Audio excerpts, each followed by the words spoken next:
부터 벌여야 합니다. 앞으로의 기본값은 대기, 거리, 비용, 개인 부담 확대입니다. 그래서 노후 설계의 방향도 바뀌어야 합니다. 병원에 가는 준비가 아니라 집에서 버틸 수 있는 시간을 늘리는 설계. 문턱, 욕실, 침대 높이, 응급 호출 장치, 주거 구조부터 다시 봐야 합니다. 또 하나 아주 중요한 현실. 가족은 소중하지만 가족은 시스템이 아닙니다. 자녀도 늙고 배우자도 아픕니다. 가족 돌봄은 보조수단이지 해결책이 아닙니다. 그래서 지금 필요한 건 우리 가족이 알아서 하겠지가 아니라 돌봄을 구조로 만들어 두는 겁니다. 역할, 비용, 한계선, 외부 도움 연결. 말이 아니라 준비입니다. 요양병원이 줄어드는 시대에는 정보가 곧 생존력입니다. 지역 의료 공백, 대체 서비스, 방문 의료 가능 여부. 이건 위급해지고 나서 찾으면 늦습니다. 요양병원의 몰락은 시작일 뿐입니다. 이건 대한민국 노후 시스템 전체가 변곡점에 들어섰다는 신호입니다. 앞으로의 노후는 운이 아니라 준비의 문제가 됩니다. 알고 준비한 사람은 버팁니다. 모르고 늙어가면 선택지는 사라집니다.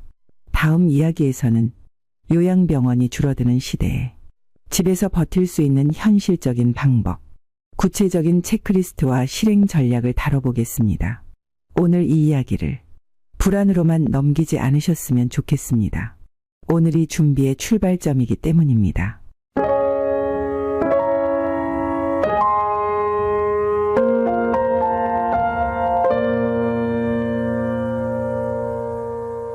교우들이 여기 3,500명이라며 교우가 3,500명 냉면 하나도 못 사 얻어먹었다. 그럼 교우들이 무슨 생각할 것 같아?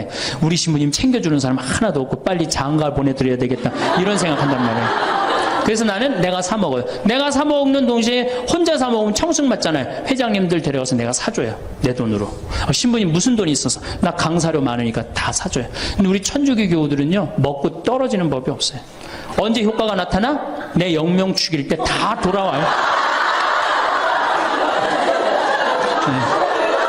그러니까 어떻게 나도 행복하고 교우들도 행복하고 얼마나 좋아. 자기 자신을 사랑하십시오.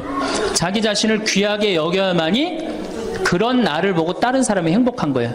엄마가 맨날 인상 쓰고 있으면 자식이 행복하겠어요? 남편이 행복하겠어요? 시어머니가 행복하겠어요? 늘 밝은 모습으로 이렇게 행복하게. 그러니까 여러분들 자신을 사랑하세요. 10번째, 시간이 없으니까 맨 마지막으로는 이웃에게 친절해라. 이게 이제 문제 중에 문제예요. 우리 천주교 교우들이 무겁게 신앙생활 합니다. 십자가의 길도 하고 양심 성찰도 하고 때로는 묵상도 하고 심하게는 관상기도까지 막 어디 다니면서 해요. 근데 실질적으로 그렇게 무겁게 신앙생활 하는 만큼 이웃한테 넉넉하냐? 넉넉하지 않아요. 1,000원 갖고 얼마나 치사하게 구는 줄 아세요? 여러분들 1,000원 가지고 정말 1,000원 때문에 막 갈등하고 괴로워하고 힘들어하고 얼마나 그런 줄 아세요? 여러분들 전철을 탔어요. 마음 편안하게 딱 앉아있는데 갑자기 누가 바구니를 들더니 맹인이 어두운 밤에 캄캄하 이러면 이때부터 갈등하기 시작하는 거야.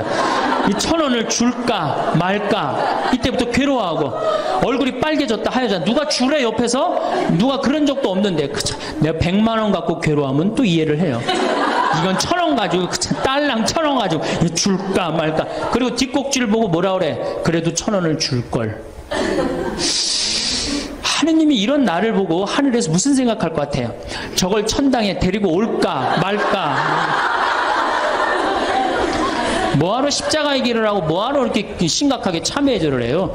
이런 거 하나도 제대로 못할 거라면은. 재작년에 여기 물폭탄이 터졌어요. 그래갖고 다 잠겼어요, 평창에. 근데 안성에 있는 요셉 양로원, 농아 양로원 할머니들이 전화가 왔어요. 수녀님을 통해서. 신부님 우리가 돕고 싶다는 거예요. 아니 무슨 무료 양로원에 있는 할머니들이 돕느냐. 자기네들이 정부에서 나오는 돈이 있대요. 그래서 1,000원씩 고수톱 칠 때 고리도 뜯고 음식물 남기면 1,000원씩 모은 돈이 50만 원을 모아뒀대요. 그래서 여기 우리 형제 중에 조립식에 사는 형제가 집이 다 떠내려갔어요. 그래서 와라. 그랬더니 80만 원을 갖고 왔어. 할머니들이 한 4-5분이 말 못하는 할머니들이. 그리고 이불 12채, 전기밥솥 하나. 아니 무료 양로원에 사는 할머니도 1년에 한 번씩 돕는다는데 그 살기 좋대는 동백에서 살면서 한 번도 안 도우면은 여러분들 천당 갈 것 같아요? 못 가. 아니, 우리가 너무 이웃한테 인색하게 살아요. 내가 시장에 나갔어. 시장에 나갔는데 다리 잘린 분이 이 고무 타이어를 하고 막 음악을 틀고 껌을 이렇게 리어카에 밀고 와. 그러면은 야, 천당 갈 공로살 기회가 오는구나. 이런 생각을 해야 되는데 무슨 생각을 해? 제발 내 쪽으로만 오지 마라. 여러분들, 교황님이요 뭐라고 그러셨느냐면은 나는 행복했습니다. 여러분들도 행복하십시오. 그리고 가셨죠? 요한 바오로 2세 교황님이. 저는 그 말이 이 세상 어떤 명언보다도 명언이라고 생각해. 인간으로 와서 행복하게 살아야 돼요. 갈 때 행복하게 가야 돼요. 여러분들, 신앙생활하는데 우울하게 하면 안 됩니다. 정말 내가 하느님 믿는 거 아니야. 온 우주의 아버지가 내 아버지 아니에요. 주인이 얼마나 행복해. 뭐 때문에 여러분들 고통스러운지 아세요? 욕심 때문에 고통스러운 거예요. 그 욕심만 조금만 내다버리면 마음이 얼마나 자유로워요. 다닐 때도 얼마나 많고 구경할 때도 많고 얼마나 아름다워요. 우리 그냥 대한민국처럼 아름다운 나라가 어디 있어요. 세계에서 제일 아름다운 나라가 대한민국이에요. 다녀볼 때 너무 많아. 결론으로, 자, 여러분들 지금 오늘 이제 집에 가면은 당장에 경복궁 먼저 가세요. 경복궁의 비원을 한번 가보세요. 그 조경이 얼마나 멋있어.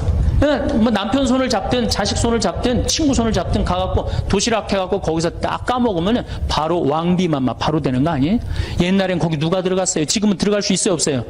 있잖아요. 5,000원 10,000원만 내면, 5,000원만 되면 왕비가 될 수 있는데 그 행복한 길을 우리가 땅바닥 우울하게 쳐다보느냐고 못 찾아가고 있는 거예요. 그래서 전 여러분들이 행복했으면 좋겠어요. 성부와 성자와 성령의 이름으로.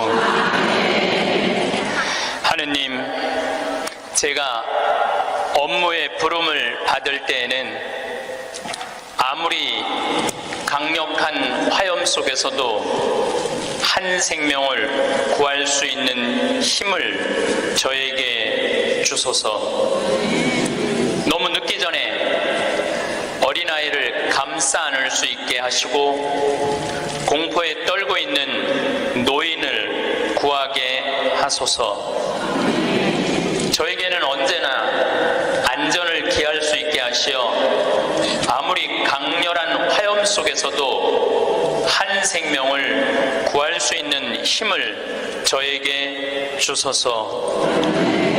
신이시여, 내 차례가 되었을 때를 준비하게 하시고 불평하지 않고 강하게 하소서. 내가 들어가서 어린아이를 구하게 하소서. 나를 일찍 거두어 가시더라도 헛되지 않게, 그리고 그가 내민 손을 잡게 하소서. 영광이 성부와 성자와 성령께. 성부와 성자와 성령의 이름으로. 참 예수님,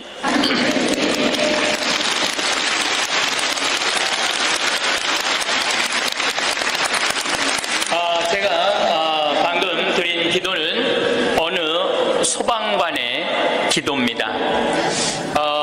우리 생명을 책임지는 소방관들이 얼마나 애절하게 자기의 목숨을 바쳐서 사람들을 살리고 있는지 이 기도문을 읽으면서 많은 생각을 하게 됐습니다. 우리는 직업에 귀천이 없다고 이야기합니다. 그런데 제가 소방관들의 삶을 조금 들여다보니까 직업에 귀천이 있더라고요. 우리 한국 사회에서는 이번 여름에 엘래스카 강의를 갔었는데 마침 소방관 팀장, 거기는 캡틴이라고 부르는데 팀장 집에 머무르게 됐어요. 그래서 너무 궁금하잖아요. 특별한 직업을 가진 분이니까. 그리고 미국에서 인기 직업 1위는 소방관이에요. 그래서 제가 물어봤어요. 보통 소방관 처음 되면은 월급을 얼마를 받느냐? 그랬더니 한 4천만 원 정도 받는데요. 연봉이. 그리고 1년 반 훈련이 끝나고 정식 소방관이 되면은 6,500만 원 정도를 받는데요. 근데 우리나라 소방관은 정식적으로 소방관 합격을 해갖고 임명을 받으면은 첫 월급이 얼마냐면은 140만 원이에요. 사람의 생명을 이렇게 건지는 소방관들이 연봉이 이런 거 저런 거 다 따져서 한 2,500, 많을 때는 3,000만 원밖에 되지 않습니다. 우리 그 캡틴이라는 분은 은퇴를 하고 리타이어를 하고 다시 소방관으로 다시 재취직을 해갖고 미국은 그런 경우가 참 많아요. 일단 한번 은퇴하고 다시 그 자리로 가서 일하는 경우가 많아요. 그래서 그러면은 당신은 연봉이 얼마가 되냐 그러니까 저는 좀 많죠 그러더라고요. 그래서 얼마가 되느냐 그랬더니 한 1억 5천만 원 정도 됩니다 그러더라고요. 그러니까 미국에 가보면은요, 소방관 월급이 팀장, 캡틴 정도 되면은 1억 5천만 원 정도 돼요. 그리고 뉴욕 경찰, 뉴욕에 강의 갔을 때 내가 그런 거 궁금해 하잖아요. 얼마나 받나. 뉴욕 경찰은 연봉이 얼마냐 그러니까 뉴욕 경찰들은 경위 정도만 되면은, 경사 정도만 되면은 1억이 넘어간대요. 1억이. 그러니까 미국은 소방관, 경찰관, 군인들이 보통 한 5년 정도만 근무를 하면 1억이 넘어가요. 1억이. 제가 잠비아에 봉사활동 이렇게 갔을 때 나하고 같이 일을 하는 수녀님이 20년 전에 독일에서 유학을 했는데 장애시설, 복지학과 유학을 해갖고 장애시설에 많이 다녔대요. 근데 그 장애시설에 심리학과 여자 교수가 있었는데 퇴근할 때 보니까 그 운전기사랑 퇴근을 하더래요. 그래서 어떻게 운전기사랑 퇴근을 맨날 하느냐고, 저 사람 내 남편이라고. 심리학 교수면은 20년 전만 해도 우리 지금도 심리학 쪽 공부를 했다 그러면은 사회적으로 최고의 직종인데, 아니 당신은 교수고 심리학 교수고 의사인데도 이렇게 대단한데 어떻게 저렇게 남편이 운전기사인데 창피하지 않느냐고. 아무 문제 없다고. 우리 남편은 저 운전하는 걸 너무너무 좋아한다고. 그러니까 이 사람들은 자기가 교수고 남편이 운전기사라도 그 운전기사라는 것 자체가 하나도 안 창피한 거예요. 근데 우리나라 만약에 아내가 대학 교수인데 남편이 노란 학원차 운전하고 다니면은 창피할 것 같아요? 안 창피할 것 같아요? 우리 뭐라 그럴 것 같아요? 당신 관도 그냥 내 얼굴로 그냥 살아. 아마 분명히 그럴 거예요. 우리나라는요, 머릿속에 직업에 귀천이 있는 나라예요. 그래갖고 수녀님이 너무 놀래니까 거기서 한 가지 더 내가 너무 놀래니까 수녀님이 더 놀라운 일이 있다고. 우리 장애시설에 청소하는 아줌마가 있었대요. 맨날 와서 창문 닦고 아주 즐겁게 노래도 하고. 근데 하루는 동양 수녀님이니까 수녀님 우리 집에 초대하고 싶다고. 그래서 그 청소하는 아줌마 집에 갔대요. 갔는데 집이 대궐처럼 으리으리하더래요. 근데 딱 나오는데 그 집 청소하는 아줌마가 이런 대궐집에 청소하는 그 뒷방에 있나? 갔는데 그 청소하는 아줌마가 알아볼 수 없을 만큼 귀부인의 옷을 입고 딱 나오더래요. 수녀님 너무 놀래갖고 어떻게 된 거냐고 그랬더니 나는 사실은 내 남편이 철도 청장이라고, 이 독일의 철도 청장인데 나는 청소하는 게 너무너무 즐거워서 내가 청소하러 가는 거라고. 그러니까 자기 남편이 철도 청장이라도 자기가 청소하는 게 하나도 안 창피한 거예요. 우리나라 지금 철도 청장 부인이 지금 무슨 동방자애 학교 가갖고 청소하고 앉아있다고 그러면 그 월급 다 받는데, 그래갖고 그 월급 받아갖고 그 부인은 어떻게 하느냐면은 기부를 한대, 도네이션을 한대요. 자기 너무너무 즐겁다고. 그러니까 직업에 귀천이 없어요. 우리 알래스카에서 내가 한 일주일 동안 그 집에서 지냈는데, 이 캡틴은 요트가 있어, 집에. 요트. 그리고 그 캠핑카 있죠? 차 안에 침대도 있고 음식도 해 먹을 수 있는 캠핑카도 있고. 그래서 나하고 동갑이에 또 그 친구가 신부님 여행 가자 그래서 정말로 요트도 타보고 캠핑카도 타보고 우리나라의 소방장 정도, 팀장 정도인데 그렇게 행복하게 잘 살고 있더라고요. 근데 우리나라 사람들 머릿속에는 행복의 등식이 뭐냐면은 1등 서울대 판검사 행정고시 봐갖고 사무관 국회의원, 이게 행복의 공식이야. 그래서 막 청소를 한다든가 소방관을 한다든가 경찰관을 한다든가 그런 거 들떨어진 애들이 하는 거라고 생각을 하고 있는 거야. 그리고 실질적으로 월급도 어떻게? 아주 적고, 우리나라 국회의원들은 1년에 월급이 한 1억 한 3천만 원 정도 돼요. 1억 3. 그런데 뭐 보좌관 또 뭐 운전기사 뭐 다 하면 한 국회의원이 얼마를 쓰냐면 7억을 써요. 7억을 써요. 한 국회의원들이 어마어마하게 쓰는 거죠. 그런데 1000을 기준으로 하면 노르웨이 국회의원들은 일을 1000개를 하면은 우리나라 국회의원들은 그렇게 많은 돈을 벌고도 105개 정도밖에 안 한대요. 그러니까 우리나라의 최고 슈퍼 갑질은요, 조연아 부사장이 아니라 국회의원들이 슈퍼 갑질을 하고 있는 거예요. 돈은 돈대로 벌고 일은 하지 않는 거죠. 그래도 오늘 저 국회 내년 예산안 통과한 거 보니까 마음이 좀 편하네요. 몇 년 동안 제 나라 통과한 적이 없거든요. 오늘은 내가 아침에 뉴스를 보고 그래도 밥 먹을 자격이 있구나 이런 생각이 들었어요. 오늘은. 근데 여러분들, 앞으로 우리나라는 공부 잘한다고 행복한 시대는 갑니다. 이제 제가 왜 그런 시대가 가는지 말씀을 드릴게요. 10년 전만 해도 우리나라는 대학 입학생이 1년에 60만 명이었어요. 60만 명. 근데 2020년에는 대학 입학생들이 1년에 몇 명이냐면 30만 명으로 줄어들어요. 그러면 지금 우리나라 대학이 한 400개 되는데 2020년부터는 대학이 어떻게 줄어들 것 같아요? 300개, 200개 줄어들어요. 그럼 공부 잘해갖고 교수한 분들 다 어디 갈 것 같아요? 다 실직자 돼요. 그러니까 이놈의 새끼야 공부 열심히 해, 너 공부해야지 먹고 살아, 이런 시대는 끝나요.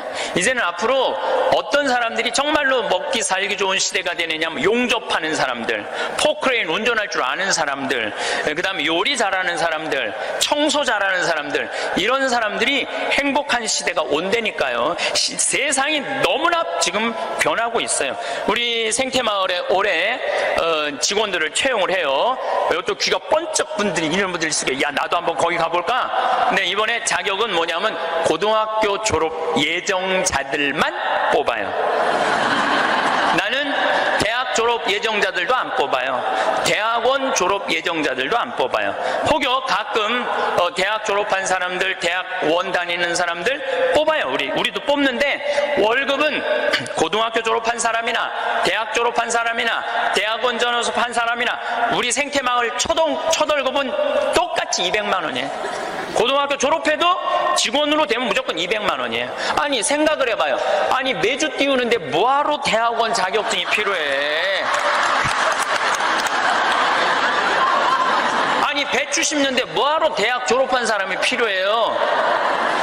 우리 생태마을에 필요한 사람은 어떤 사람이 필요하냐 하면 성실한 사람, 성격 좋은 사람, 이런 사람이 필요해요. 그리고 뭐 우리 생태마을에 지금 다녀간 사람이 100명도 넘죠. 우리 직원이 지금 한 40명 되니까 많이 바뀌어요. 근데 남아있는 사람이 어떤 사람이 남아있느냐면은 가정환경 행복했던 사람, 성실한 사람, 이런 사람들이 남아있어요. 가정환경 불행했던 사람, 어린 시절을 힘들게 지냈던 사람은요 많이 견뎌야 6개월이에요. 그러니까 이제는 공부를 잘하는 사람이 성공하는 시대가 아니라, 공부를 잘하는 사람이 성공하는 시대가 아니라 행복한 사람이 성공하는 시대가 오는 거예요. 근데 우리나라 OECD 국가 어린이 행복지수 조사를 해봤는데 11살, 13살, 15살을 대상으로 행복지수를 점수를 내봤는데 노르웨이가 95점인데 우리나라 애들이 60점이에요. 우리나라 애들은 안 행복해요. 이거 OECD 국가 중에 우리나라가 꼴등이에요. 심각합니다. 왜 심각하냐 하면은 어렸을 때 안 행복한 애들이 커서 행복할 것 같아요? 절대 그런 일은 없어요. 어렸을 때 추억이 많고 어렸을 때 행복한 애들이 커서도 행복한 거예요. 근데 우리나라는 대학생이 하루에 몇 시간 공부하냐면 4시간 공부해요. 초등학생이 하루에 몇 시간 공부하냐면 5시간 반을 공부를 해요. 중학생은 하루에 몇 시간 공부하느냐면 7시간을 공부해요. 고등학생은 하루에 몇 시간을 공부하느냐면 8시간 반을 공부를 해요. 그럼 여러분들 하루에 8시간 반을 공부한다고 그러면은 밥 먹는 시간 1시간, 1시간, 1시간, 3시간 빼고, 그것도 못 먹는다고 그러긴 하지만은, 그리고 학교 가는 시간 빼고, 그러면은요, 애들은요, 잠자는 거 빼고는 공부만 하는 거예요. 그러니까 얘네들은 엄마, 아빠, 형제들이랑 먹고 마시고 놀 시간이 없어요. 제가 지난 시간에도 말씀드렸지만은 이 세상에 가장 중요한 일은 뭐냐면은 먹고 마시고 노는 일이에요. 우리가 여러분들 왜 예수님하고 추억이 많아요? 예수님은 세리와 죄인들과 먹고 마시고 놀았기 때문에 추억이 많은 거예요. 만약에 예수님이 우리랑 먹고 마시고 놀지 않았다면 우린 추억이 하나도 없을 거야. 오늘 복음도 막 병자들 고쳐주고 난 다음에 너무너무 마음이 안타까워. 예수님이 너무너무 안타까우니까 내가 마음이 아프다. 저 사람들 먹을 걸 우리가 주자. 그러니까 예수님 먹는 거 진짜 중요하게 여기신 분이에요. 우리가 주자. 없습니다. 아무것도 빵 몇 개하고 물고기 몇 개밖에 없습니다. 그래도 너희들이 줘라. 다 줘서 배불리 먹여서 보내신 분이 예수님이에요. 그러니까 성서에 보면 먹는 얘기 참 많이 나와요. 예수님 첫 기적도 가나의 혼인잔치에서 먹는 얘기죠. 그렇죠? 세리네 집에 가서 먹었죠. 자케온네 집에 가서 먹었죠. 사마리아 여인하고는 우물가에서 물 먹으면서 얘기했죠. 그러니까 먹고 마시고 노는 일은 참으로 중요한 일이에요. 그럴 때 추억이 많은 거예요. 근데 우리나라 초등학교, 중고등학교 아이들은 엄마 아빠랑 먹고 마시고 놀 일이 없어요. 그러니까 커서도 엄마 아빠하고 추억이 하나도 없는 거예요. 행복했던 순간도 없고. 미국 애들은 초등학교 애들이, 우리나라 애들은 5시간 반 공부하는데 미국 애들은 초등학교 애들이 하루에 몇 시간 공부하느냐면 2시간 반 공부해. 그러니까 이거는 공부하는 흉내만 내는 거야. 그 얘네들은 계속 먹고 마시고 노는 거예요. 계속. 제가 미국 강의를 가보면은요, 얘네들이 하는 거는 정말로 먹고 마시고 노는 일이에요. 유럽, 북유럽 애들은 말할 것도 없고 학교 가서도 계속 놀아요. 우리처럼 학원 가갖고 영어, 수학 막 계속 뭐 글쓰기, 뭐 웅변 그런 걸 하는 게 아니라니까요. 그런데 놀랍게도 핀란드 고등학생은 하루에 4시간 공부하는데 우리나라 애들은 하루에 8시간 반을 공부를 해요. 그런데 수학 점수가 핀란드 애들은 544점이고 우리나라 애들은 542점이에요. 4시간 공부하는 애들하고 8시간 반 공부하는 애들하고 수학 시험을 보는데 누가 더 잘 보느냐면은 핀란드 애들이 훨씬 잘 본다는 거예요. 이게 무슨 얘기냐면 여러분들이 자녀들 학원 보내는 거 다 쓸데없는 데다 보내고 있는 거예요. 그 시간에 애들이 학원 가서 뭐 할 것 같아요? 휴대폰 갖고요, 게임하고 친구들하고 노는 거예요. 그 시간에 애들 학원 가 있다고 여러분들이 그걸 교육이라고 생각하는 이 대한민국이 불행한 거죠. 그 시간에 엄마 아빠랑 맛있는 음식 만들어 먹고 손잡고 소풍 다니고 눈 바라보고 같이 놀았다면은 걔네들은 건강하게 살았을 거예요. 근데 엄마 아빠하고 그랬던 적이 하나도 없어. 여러분들 사람이 커서요, 어렸을 때 가장 기억에 많이 남는 게 뭔지 아세요? 엄마가 맛있는 음식 해줬던 거.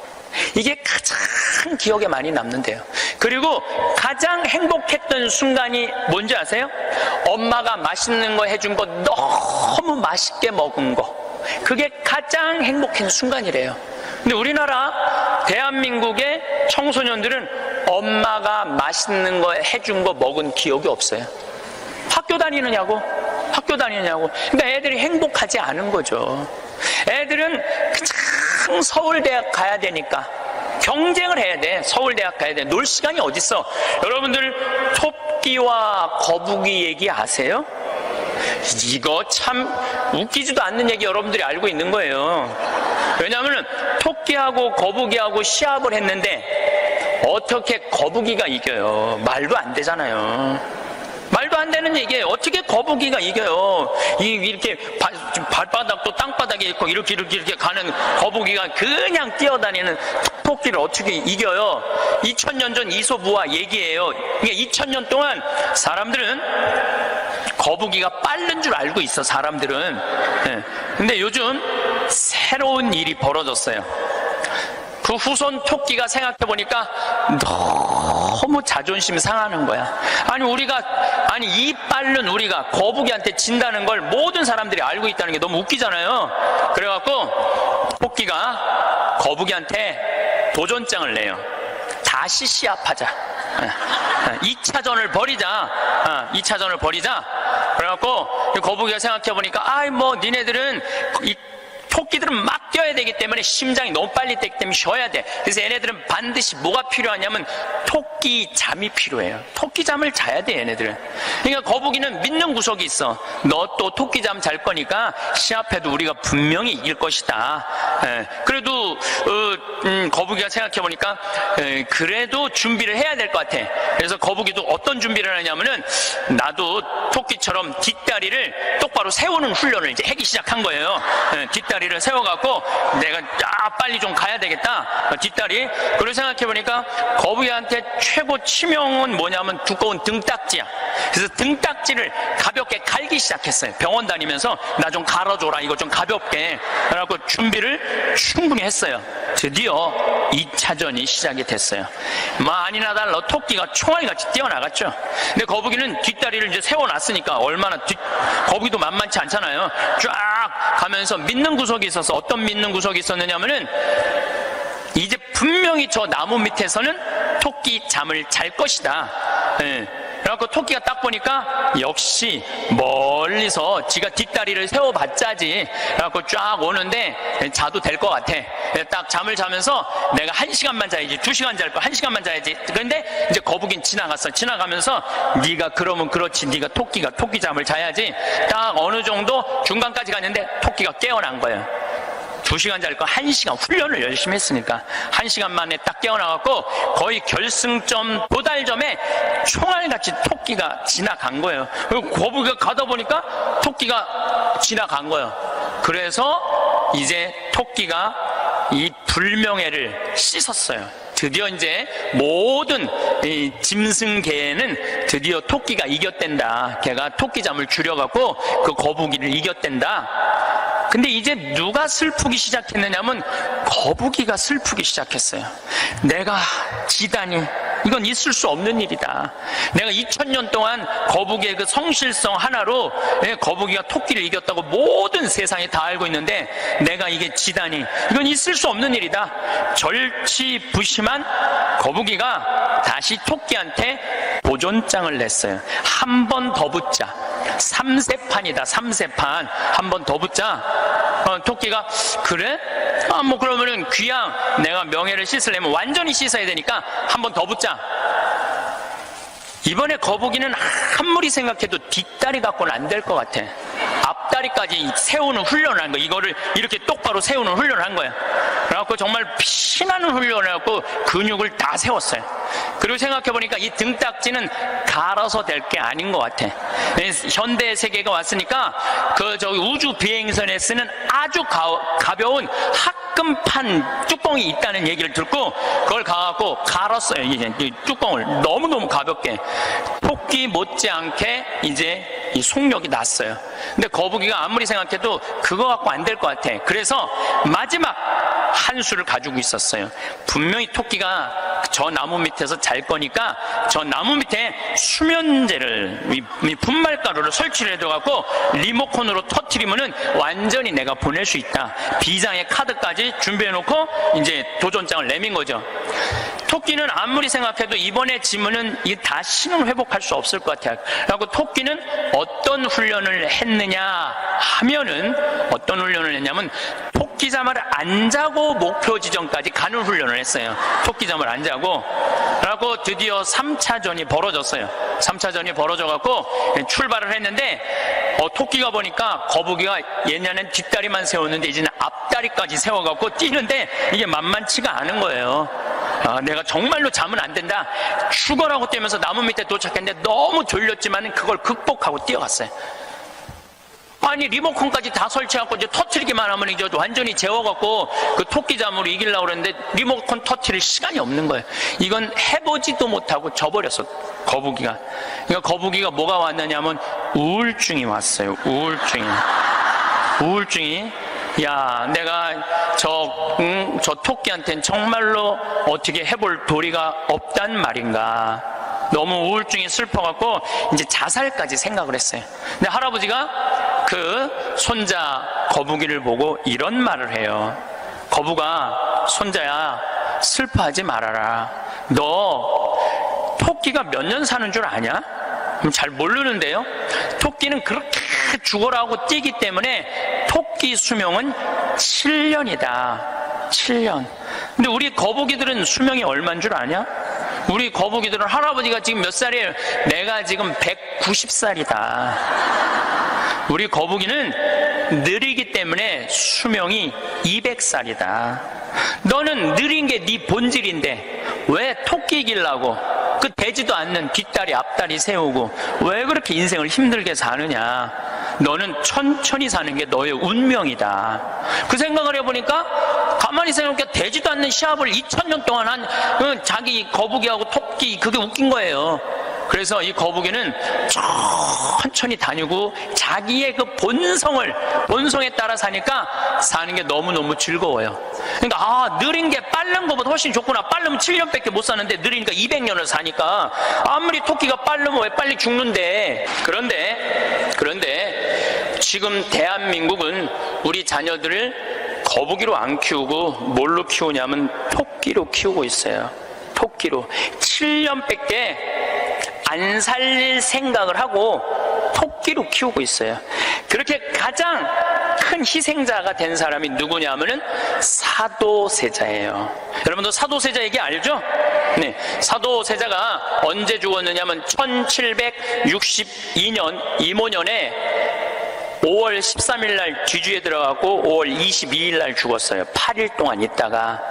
그런데 이 사도세자는 아버지가 영조인데 아버지의 첫째 아들이 효장세자가 있었는데 9살에 죽어요. 9살에 죽다가 40이 넘어서 아들 하나를 얻어요. 이게 바로 정조는 이산, 정조의 아버지인 사도세자의 진짜 이름은 이선이에요. 사도세자는 죽고 난 다음에 영조가 불러준 이름, 슬픔을 생각해라, 생각살자, 슬플 도자. 그래갖고 사도세자고 진짜 이름은 이선이에요. 그러니까 40이 넘어서 아들을 하나 얻었으니까 효장세자가 죽고 난 다음에 너무너무 슬펐는데 이 영조는 이 아들이 너무너무 귀했던 거야. 그래갖고 2살에 사도세자 책봉을 해요. 근데 얘가 얼마나 똑똑했느냐 하면은 2살 때 왕자라는 한자를 보고 아버지가 이게 무슨 자냐? 그러면 아버지를 가르쳤어요. 이게 아버지 자다. 왕자를 보고. 세자짜리를 보고 이거는 무슨 자냐? 이건 나다. 2살짜리가 5살 때 효경을 줄줄줄줄 외워요. 영조라는 임금은 공부하기 너무너무 좋아했던 임금이거든요. 그러니까 이게 진짜 똑똑한 놈 만들어 보겠다고, 똑똑한 놈 만들어 보겠다고 선생을 몇 명을 들이냐면 20명을 들여요. 그래갖고 아침, 점심, 저녁으로 가르치는 거야. 계속 가르치는 거야. 그리고 이제 시험을 아버지가 나와서 보는 거예요. 너 사서삼경에 이게 무슨 뜻이냐? 그러면 20명이 둘러있고 5살, 6살짜리가 까먹을 수도 있잖아요. 그러면 대답을 못하면은요, 영조가 눈을 부라리면서 이놈 그것도 모르느냐고. 근데 세자는 때릴 수가 없었어요. 누구를 때리냐면 세자를 업고 다니는 내시를 때리는 거예요. 대신 맞는 거야. 그러니까 여러분들 어린아이가 생각을 해봐요. 내가 문제 하나 못 맞히면은 저 내시들이 두들겨 맞으니 얼마나 이 스트레스를 많이 받아요. 그런데 7살, 10살 때는 칼싸움 하는 거 좋아하잖아요. 저도 어렸을 때 맨날 산에 가고 나무 잘라갖고 맨날 칼싸움 해갖고 여기 맨날 여기 찢어지고 그랬던 기억나요. 이 선은 상궁들하고 칼싸움을 해요. 그걸 본 영조는요, 이 상궁들을 때려 죽여요. 때려 죽여요, 그냥. 그걸 보고 이 사도세자는 너무너무 무서웠던 거야, 아버지가. 그런데 딱 12살이 되면서 사도세자는 공부하기가 싫어요. 그래서 이때부터 책만 보면 머리가 지끈지끈 아픈 거예요. 그러니까 조기 교육의 최고의 희생자는 누구냐면은 사도세자예요. 그러니까 아버지는 공부를 가르치는데 아들은 공부하기가 싫은 거야. 그리고 얘가 키가 엄청나게 커요. 사도세자가 뭐 세자 그래갖고 나만큼 조그만 줄 아는데 키가 1m 막 80대고 청룡도를 휘두를 정도로 힘이 좋았다는 거. 관우가 청룡도를 휘두르고 그랬다는 거예요. 말도 잘 타고 화살도 잘 쏘고. 근데 아버지는 그게 너무너무 싫었던 거야, 그렇게 하는 게. 아버지하고 점점 갈등을 일으키면서 광증에 시달려요. 미쳐갖고 나중에는 마지막에 자기가 데리고 있었던 시종들 100명을 죽여요. 마음에 안 들면 칼로 쳐 죽이는 거예요. 나중에 무당하고도 살고 비구니 스님하고도 살고, 도저히 아버지가 컨트롤할 수 없을 정도로. 엄마도 해경궁 홍씨도 자기 남편을 컨트롤할 수 없어요. 그래서 결국은 죽일 수밖에 없었던 거예요. 이게 사도세자의 슬픔이에요. 이게 조기교육의 희생자예요. 조기교육의 희생자. 그런데 이 사도세자도 내가 보기엔 딱 7년 만에 돌은 거야. 토끼처럼 7년 만에 돌은 거예요. 근데 여러분들도 초등학교 1학년 때부터 애들 어떻게 해요? 영조가 20명 선생 된 거나 여러분들이 학원 애들 10개, 12개 보내는 거나 다를 바 하나도 없어요. 애들 미치게 만드는 거예요. 그러면은 언제까지가 애들이 엄마가 시키는 대로 따라하느냐면 중학교 1학년 때까지는 딱 시켜요. 해요. 근데 딱 그 7년이 지나고 나면 애들 눈빛이 쫙 꺾어지기 시작해요. 네. 중학교 2학년만 되면은 눈빛이 싹 돌아가기 시작해요. 돌아가기 시작하면 그때부터 애들은 미치는 거예요. 근데 여러분들 이게 웃을 일이 아니에요. 그 미치는 애들이요, 한둘이 아니에요. 참 많아요. 그럼 이때부터는 엄마도 컨트롤이 안 되는 거예요. 아버지도 컨트롤이 안 되는 거예요. 그리고 얘는 행복했던 순간이 하나도 없었던 거야. 행복했던 순간이 없기 때문에 이때부터는 엄마한테 소리 지르고 물건 던지고, 심지어는 엄마를 때리는 아이들도 참 많습니다. 이 엄마들은 어디 가서 얘기도 못해요. 중학교 2학년, 3학년 되는 애한테 맞는다, 자식이 무서워서 벌벌 떠는 부모들이 참 많습니다. 그럼 얘가 미치게 만드는 장본인이 누구예요? 엄마들이에요. 엄마들이 얘를 미치게 만드는 거예요. 미쳐갖고 이제 애가 이렇게 뛰고 저렇게 뛰면 나한테 데리고 와요. 그러면 얘네들 눈빛이 싹 돌아간 걸 내가 봐요. 그럼 상담을 해보잖아요. 그럼 걔네들이 나한테 하는 얘기가, 자기는 초등학교 때 자기 자유시간이 하나도 없었다는 거예요. 자유시간 하나도 없이 엄마가 이 학원 가라면 저 학원 가고 저 학원 가고 저라고, 그래서 자기 미치겠다는 거예요. 막 속에서 불이 일어난다는 거예요. 이 사도세자가 뭐라 하냐면 자기 속에서는 울화증이 일어났다. 울화증이. 만약에 영조가, 사도세자가 그렇게 무기신식이라는, 무에서도 편해요. 사도세자가 그만큼 똑똑한 사람이었고, 만약에 영조가 이 아들을 정말로 청룡도도 마음대로 하게 하고 창, 활, 말 다 잘 탔거든요. 그렇게 키웠다면은 우리나라는 광개토왕, 대왕만큼 훌륭한 군주, 강력한 군주를 18세기에 모실 수 있었을 거야. 사도세자가 죽고 난 다음에 정조가 임금이 됐잖아요. 권력 기반이 취약했어요. 그 다음에 정조가 1800년에 죽고 순조, 헌종, 철종, 고종 다 7살, 10살, 18살, 17살짜리들이 왕 되면서 조선은 끝난 거예요. 여러분들도 지금 가만히 생각해봐요. 지금 내가 하나 둘 가지고 있는 애 공부 그렇게 시켜갖고 미쳤어. 그렇게 미쳤어? 그러면요, 그 집안은요, 나중으로도 희망이 없는 집안이에요. 그리고 참 고치기 힘든 병이 뭔지 아세요? 정신병이에요. 제가 수많은 사람들을 만나면서, 수많은 아이들을 만나면서 가장 고치기 힘든 병이 정신병이에요. 우울증이라든가 조울증이라든가 이렇게 걸린 사람들은 평생 병원에 들락날락하고 평생 약 먹다가 결국은 그렇게 죽는 거예요. 근데 자기 자식을 뒤주에 가둬서 죽이지는 않지만, 여기 있는 분들 중에 뒤주에 가둬서 죽일 사람은 없지만은 그렇게 미치게 만드는 부모들이 참 많다는 거예요. 미치게 만드는 거예요. 그놈의 1등 병 때문에. 여러분들 초등학교 때 막 뛰어노는 애 중에 미치는 애들은 없어요. 초등학교 때 막 엄마 아빠랑 같이 뛰어놀고 들로 산으로 뭐 친구들하고 어울리고 엄마 아빠하고 먹고 마시고 논 아이들 중에 미치는 애들은 없어요. 어떤 애들이 미치냐면 되지도 않는, 머리 돌아가지도 않는 책상에서 학원에서 시달리면서 미치는 애들이 많은 거죠. 거북이가 등딱지 학금으로 바꾸듯이 자식 영어 발음 좋게 한다고 혀 이렇게 늘리는 수술하고 초등학생들한테 10개씩 학원 다니게 하는 일이 자식 미치게 만드는 일이에요. 이렇게 얘기해요.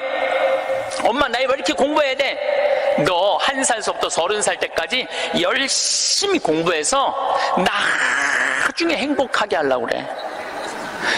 나중에 행복한 건 없어요. 행복하려면 언제 행복해야 돼? 지금 행복해야 돼요. 지금 행복하지 않는 애는 나중에도 안 행복해요. 여러분들도 마찬가지입니다. 많은 분들이 나는 이제 아파트도 사놓고 애들 결혼도 시켜놓고 내가 이제 60살서부터 나중에 행복해야지. 그런 분은요, 떨커덕 오늘 아침에도 내가 나오면서 암 걸린 분 안수기도를 해주고 나왔는데 내 손에서 안 나와도 안수를 받고 싶다 그래서 내가 해주고 왔어요. 내 손에서 안 나와도 안수를 받고 싶다 그래서 해주고 나왔는데 자매님 보니까 굉장히 건강한데 무슨 암 말기래요. 대개 우리는요, 나중은 안 기다려요. 그러니까 행복하려면 언제 행복해야 돼? 지금 행복해야 돼. 지금 맛있는 거 사 먹으려면 언제 사 먹어? 지금 사 먹어야 돼. 나중에 사 먹지 말고. 경치 좋은 데 가려면 언제 가야 돼? 지금 가야 돼. 지금. 나중에 가지 말고. 근데 우리는 애들한테 이렇게 얘기한단 말이에요. 너 1살서부터 30살 때까지 고생해야지 나중에 행복하다는 거. 이제는 1살서부터 30살까지 공부 죽어라 해도 행복한 시대는 갔어요. 이제 교수대도요, 일자리 치열합니다. 지금 변호사들, 노는 변호사들 수두룩하게 많습니다. 이제는 머리로 사는 애들이 행복한 세상이 오는 게 아니라 몸으로 사는 애들이 행복한 세상이 다가오고 있어요.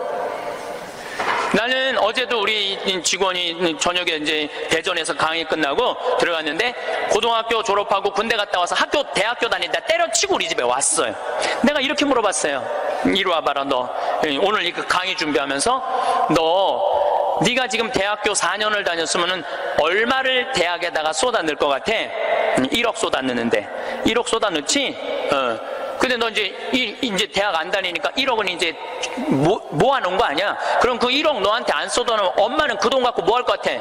엄마는 노후대책연금 붓겠죠? 그래, 엄마는 노후대책연금 붓고 너는 1억 저축하고 벌써 니네 집은 2억 버는 집이다.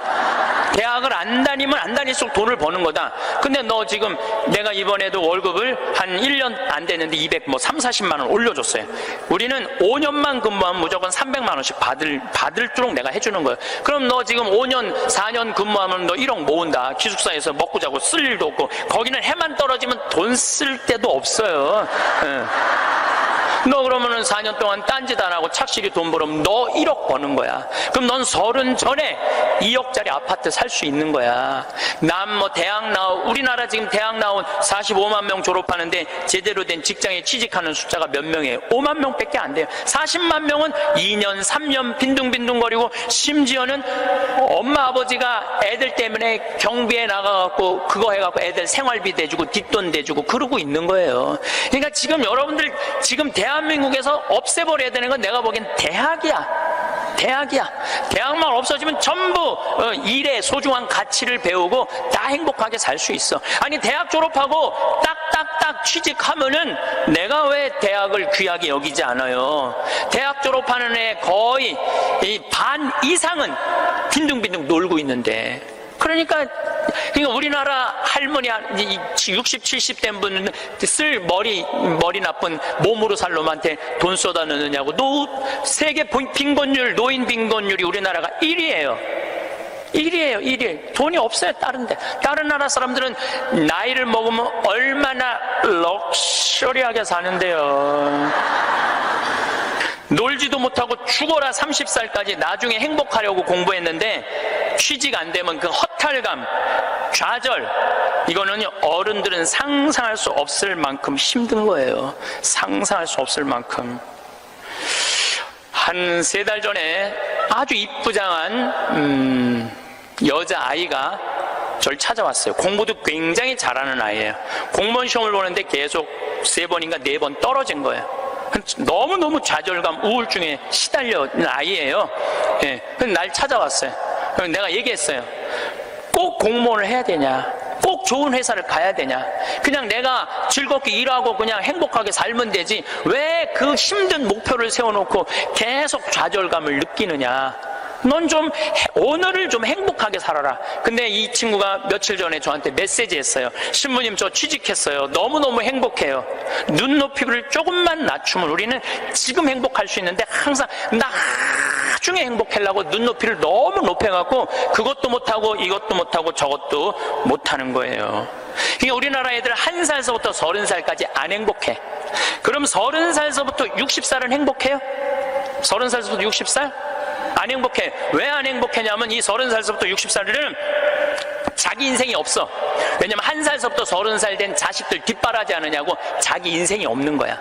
그러니까 자기를 위해서 학원을 다녀봤던 적이 없어. 30살서부터 60살들은 기타 학원을 다닌다든지 피아노 학원을 다닌다든지 꽃꽂이 학원을 다닌다든지 나처럼 필라테스 학원을 다닌다든지 자기를 위해서 이런 학원을 다녀본 적이 없어. 자기 인생이 없어. 오로지 자식 뒷바라지 않으냐고. 그래서 헬리콥터 맘이라고 그러잖아요. 자식 뒤 뺑글뺑글 따라다니는 거야. 초등학교 유치원 따라다녀, 초등학교 따라다녀, 중고등학교 따라다녀, 심지어는 대학까지 따라다닌다는 거예요.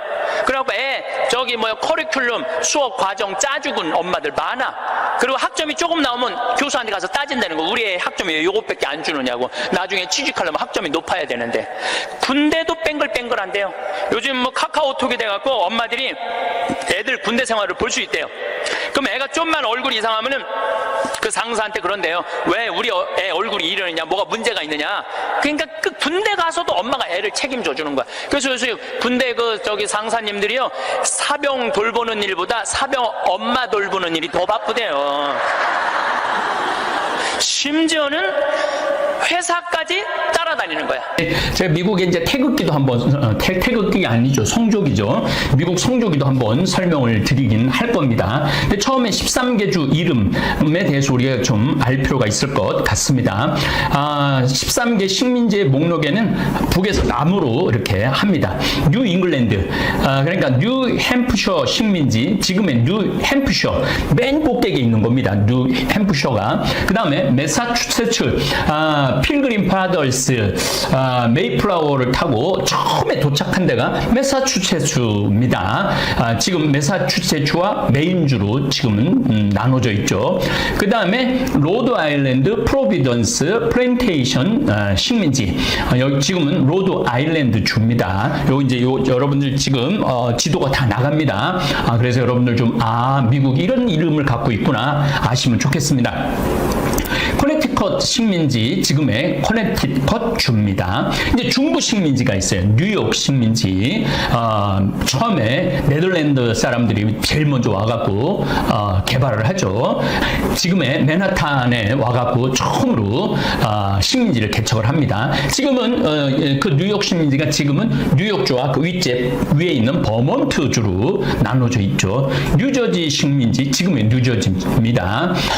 허드슨강을 중심으로 해서 북쪽은 뉴욕이고 남쪽은 뉴저지로 이렇게 나눠져 있습니다. 펜실베니아 식민지, 지금의 펜실베니아주, 델라웨어 식민지, 지금 델라웨어주입니다. 이게 중부 식민지예요. 그리고 이제 남부 식민지, 이제 우리가 남북 전쟁을 보게 될 텐데 메릴랜드 식민지, 버지니아 식민지. 이 버지니아 식민지는 바람과 함께 사라지다라는 그 영화의 배경이 되기도 하죠. 그 다음에 로스 노스캐롤라이나 식민지, 사우스캐롤라이나 식민지, 노예제도를 많이 했던 대들이죠. 그 다음에 조지아 식민지가 있습니다. 워싱턴 DC 식민지, 지금 이제 워싱턴 DC가 되죠.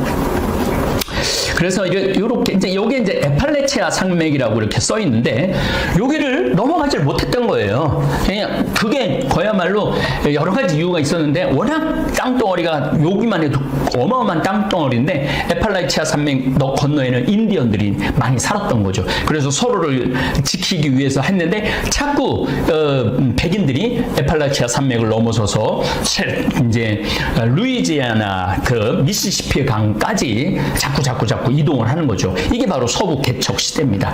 그래서 캘리포니아에 금이 발견됐다는 얘기를 듣고 이 미 동부에 있는 사람들, 또 중국 사람들, 심지어 중국 사람들까지도, 유럽 사람들까지도 서부로 그렇게 행진을 했던 거죠.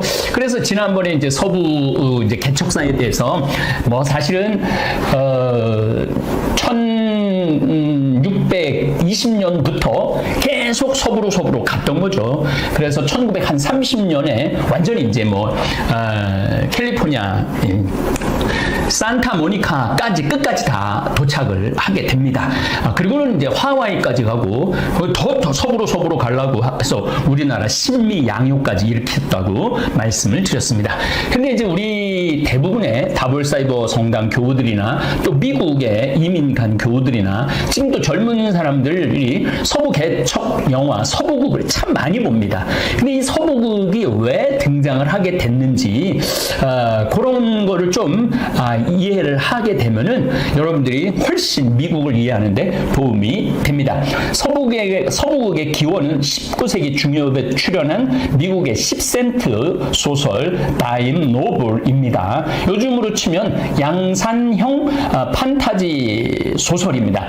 이 양판소, 그러니까 양산을 하는가 판타지 소설을 계속 만들어내는 거죠. 그래서 양판소 같은 싸구려 소설로 문명화된 동부 백인들의 입장에서 활약하는 영웅들, 특히 버펄로 빌 코디라거나 와일드 빌 히콕, 와이어트 어프, 킷 카슨 같은 인물들의 이야기는 일종의 영웅다움으로 엄청나게 팔리고 연극으로 상연되기도 하고 배우가 아니라 주인공이 본인이 직접 출연하기도 하는 그런 이제 서부에 관련된, 서부 개척에 관련된 소설도 많이 나오고 연극도 나오기 시작을 합니다. 이런 사회적 배경이 있었기 때문에 에디슨 스튜디오가 1903년 만든 세계 최초의 서부극 영화도 서부를 무대로 한 대열차 광도였어요. 들어봤을 거예요. 저는 이 대열차, 제가 지금 여러분들한테 지금 강의한 거는 제가 지금 유튜브를 통해서 다 본 영화들입니다. 였으며 20세기에 서부물은 꾸준히 생산, 소비되었던 소설의 한 장르였습니다. 한국에서도 1970년에 80년대 일부 출간된 적이 있습니다. 초창기이자 전성기의 서부극은 전형적인 영웅물로 정의로운 영웅과 악한 무법자의 대립을 주된 주제로 삼았던 거죠. 이때 영웅은 보안관이나 그 지역의 판사처럼 법의 수호자들이 주류였고, 악당은 열차 강도, 부도덕한 부자, 무장한 원주민 집단이 악한 역을 하게 되는 거죠. 그리고 정말로 깡패, 동부에 있던 깡패 양아치들이 금을 캐러 간 사람들을 뜯으러 온 그런 깡패들 얘기입니다. 이 시기에 양산형으로 너무 많이 만들어냈고 함량미들의 작품이 많았기 때문에 소목성 작품군으로 낙인 찍히기도 합니다. 한국에서는 그 서부극이 조폭물, 일본 야쿠자물이 좀 비슷한 그러한 성격을 띠죠. 송강호, 이병헌, 정우성 주연의 좋은 놈, 나쁜 놈, 이상한 놈으로 현상금 사냥꾼, 그 다음에 미병헌이 현상금 사냥꾼을 하죠. 마적단 두목을 하고 열차 터리범, 송강호가 열차 터리범 역할을 하죠. 1930년대 만주 벌판에서 지도 한 장을 둘러싸고 벌어진 희대 추격전, 서부극의 요소를 지닌 영화를 우리도 가까이에서 볼 수 있죠. 그 서부극의 특징이 뭡니까? 말 타고 다니고 휘바람 소리가 나고 자그닥 이런 음악이 북의 음악 소리가 말발굽 소리하고 이렇게 어울려져서 이게 거의 공통적으로 나오는 서부극의 모습입니다.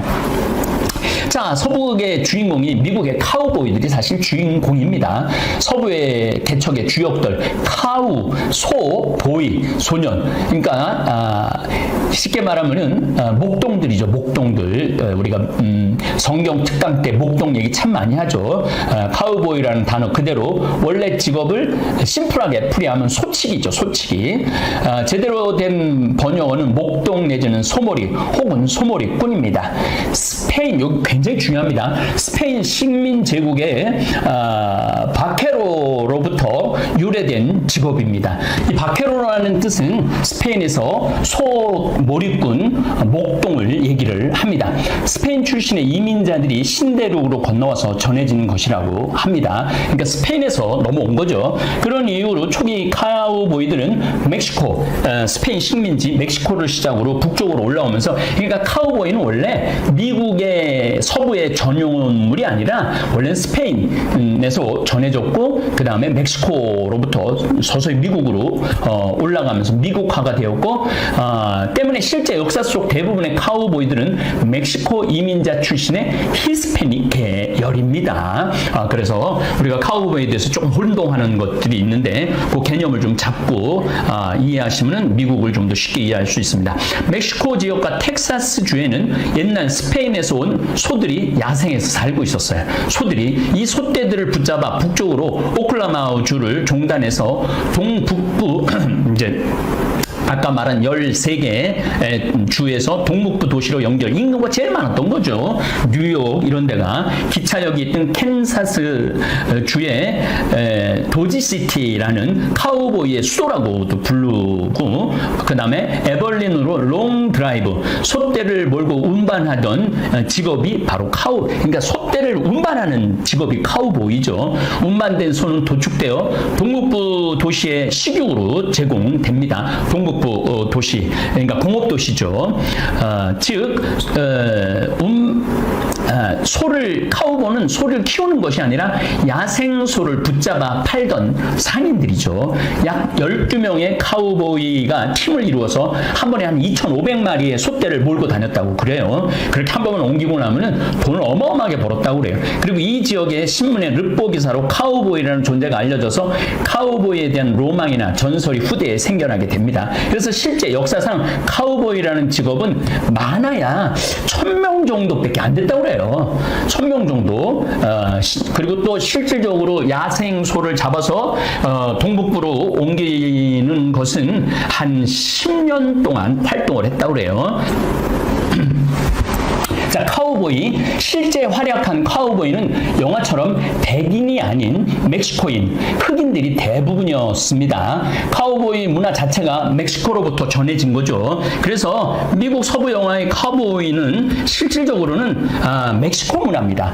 남북 전쟁 이후 해방된 흑인들도 이 업종에 들어온 경우가 많았기 때문입니다. 다만 1860년대 이후에는 남북 전쟁 이후에 해방된 흑인들과 함께 일자리를 구하지 못한 남북은 출신 백인들도 서부로 몰려들면서 백인 카우보이도 심심치 않게 볼 수 있었기 때문에 백인이 등장하는 카우보이가 마냥 어색하지만은 않습니다. 하지만은 히스패닉, 스페인에서 넘어온 히스패닉하고 흑인들이 대부분이 카우보이 역할을 했죠. 하지만 카우보이 인종 비율 중 가장 많이 차지했던 비율은 히스패닉 카우보이, 흑인 카우보이입니다.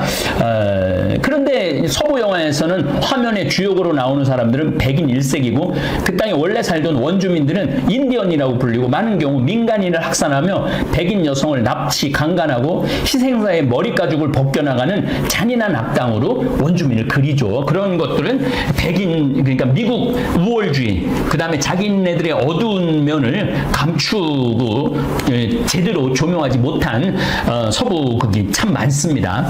1950년대 이후 이후 백인의 악랄함을 고백하는 수종주의 서부극이 나오기 시작했고 존 웨인도 수종주의 서부극인 수색자에 출연을 합니다. 아예 유럽권 특히 이탈리아 경우에는 선악의 구조조차도 없애버리고 무정부 피카레스크 어쨌든 또 3자적인 시선에서 바라본 서부 개척 시대의 이면의 모습을 이렇게 조명할 수 있죠. 이걸 수종주의 서부극이라고 합니다. 이탈리아에서 만든 나바오 조 이것도 굉장히 재밌죠. 같은 영화는 미국 원주민이 주인공 비록 백인 배우가 분장하고 나왔지만은 백인들이 인디언은 꺼져라고 하자 아득한 옛날부터 우린 여기서 살아왔는데 정착한 지 100년도 안 된 당신들이 얼마나 잘났다고 쳐들어와 자신들의 땅이냐라며 지배하냐는 비꼬는 대목이 나오기도 합니다. 그 나바오 조 이 영화를 보면은 조 혼자 백인들을 전부 다 죽이죠. 그것도 아주 여러분들 보시면은 참 재미난 서부극입니다. 1990년대 들어서 늑대와 춤 이건 뭐 굉장한 영화죠. 그 다음에 용서받지 못한 자 인디언과 백인이 늑대와 춤은 인디언과 백인이 서로 친구가 되어가는 과정을 그리죠. 용서받지 못한 자는 클린트 이스트우드가 하는 건데 끝까지 사람들 다 죽이고 본인도 결국은 용서받지 못한 사람으로 얘기하죠. 라스트 모이칸 이것도 정말 마지막 인디언과 같은 수종주의 서부극이 온갖 상을 휩쓸면서 상업적으로도 비평과 평단의 평가 모두 파죽의 성과를 거두게 됩니다. 그래서 이 서부 영화가 여러분들이나 저나 굉장히 많이 봤던 영화들이에요. 그 서부극에 아주 재미난 장면이 하나 있는데 신해우 식물학자의 노트 내가 이거 저기 텍사스 뭐 네바다 이런 데 갈 때 보면은 이렇게 그러니까 풀 같은 게 뭉쳐서 막 굴러다녀요. 서부 영화 보면은 막 그런 풀 같은 게 계속 굴러다니는 그리고 확 그 마을이 딱 있는 데서 풀이 막 굴러다니고 둘이서 딱 총을 겨누는 그런 장면이 나오죠.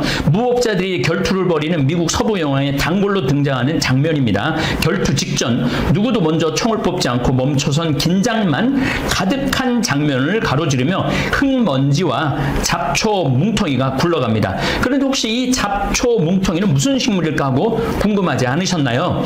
지푸라기가 죽은 식물이 대충 바람에 엉겨붙은 것이라고 생각하기 쉽지만 사실 이것은 건조한 서부 지역에 사는 식물 나름의 생존 방식이라고 합니다.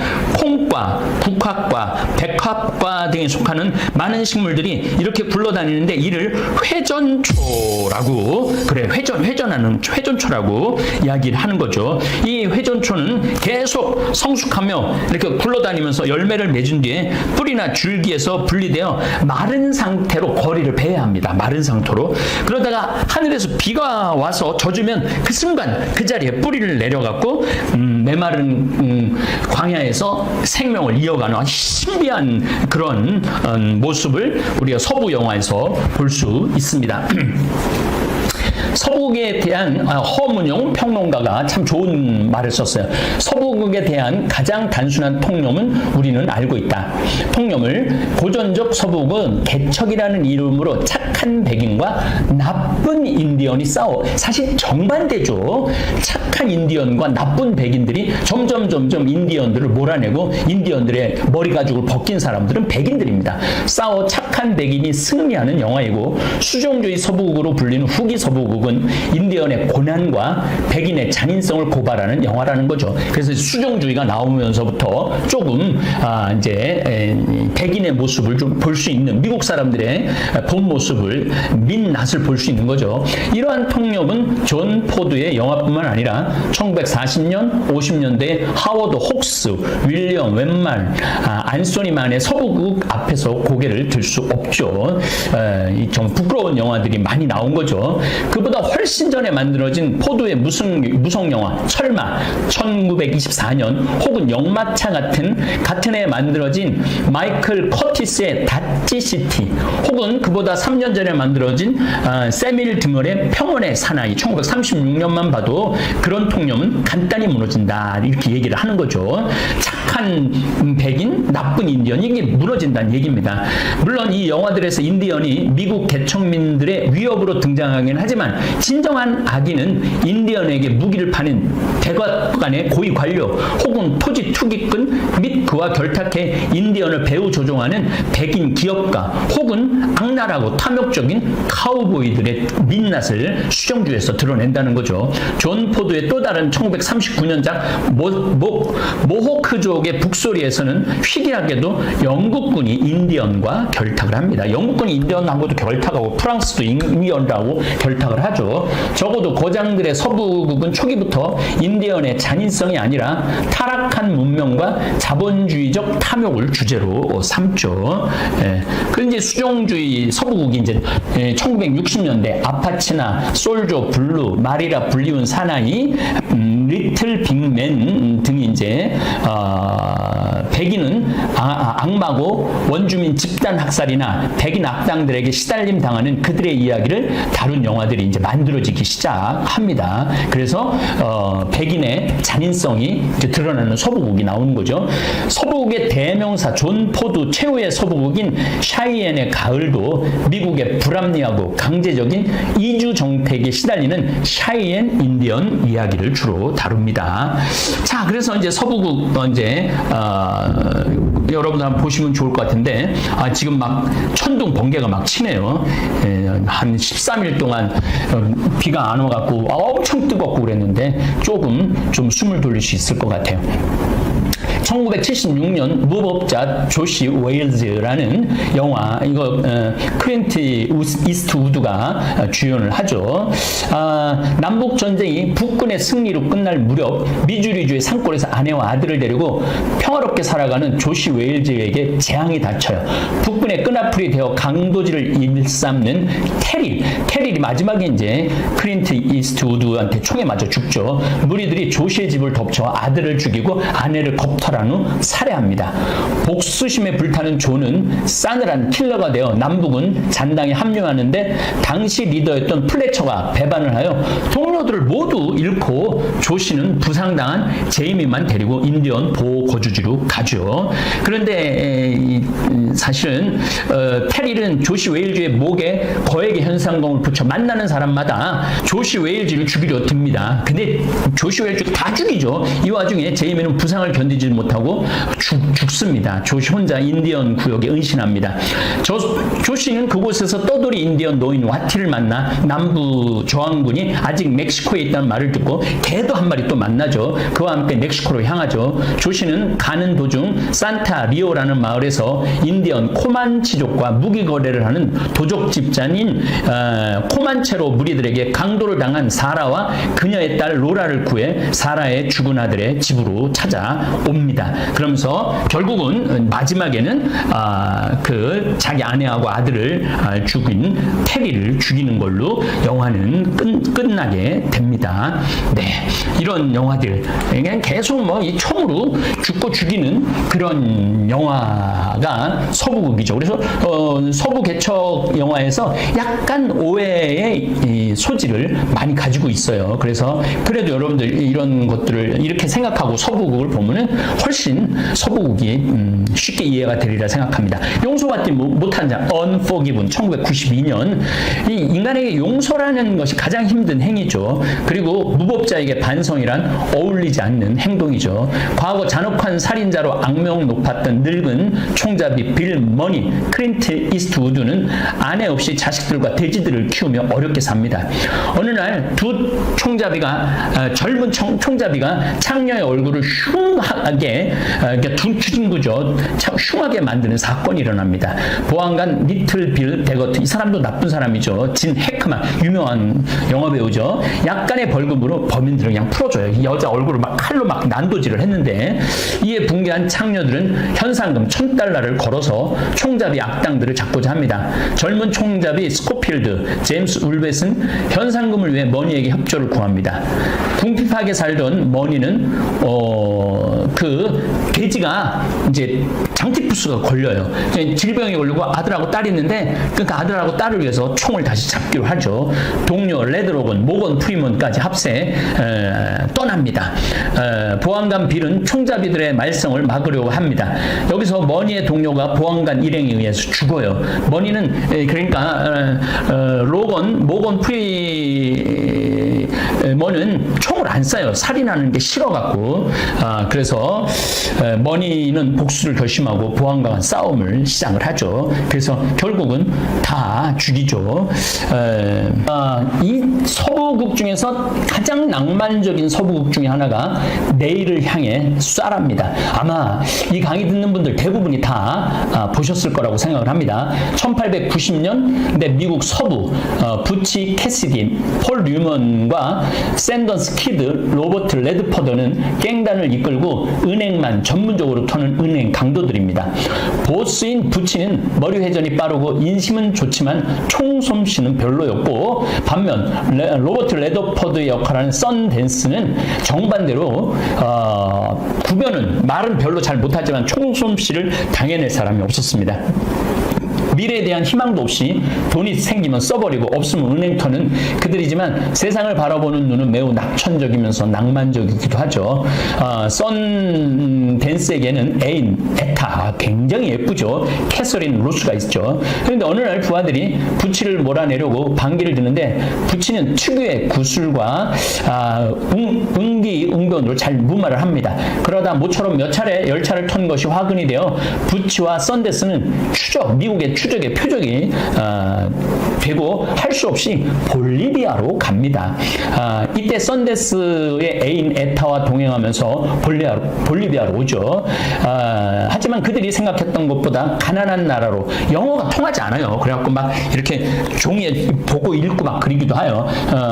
부치와 썬댄스는 에타에게서 스페인어를 배웁니다.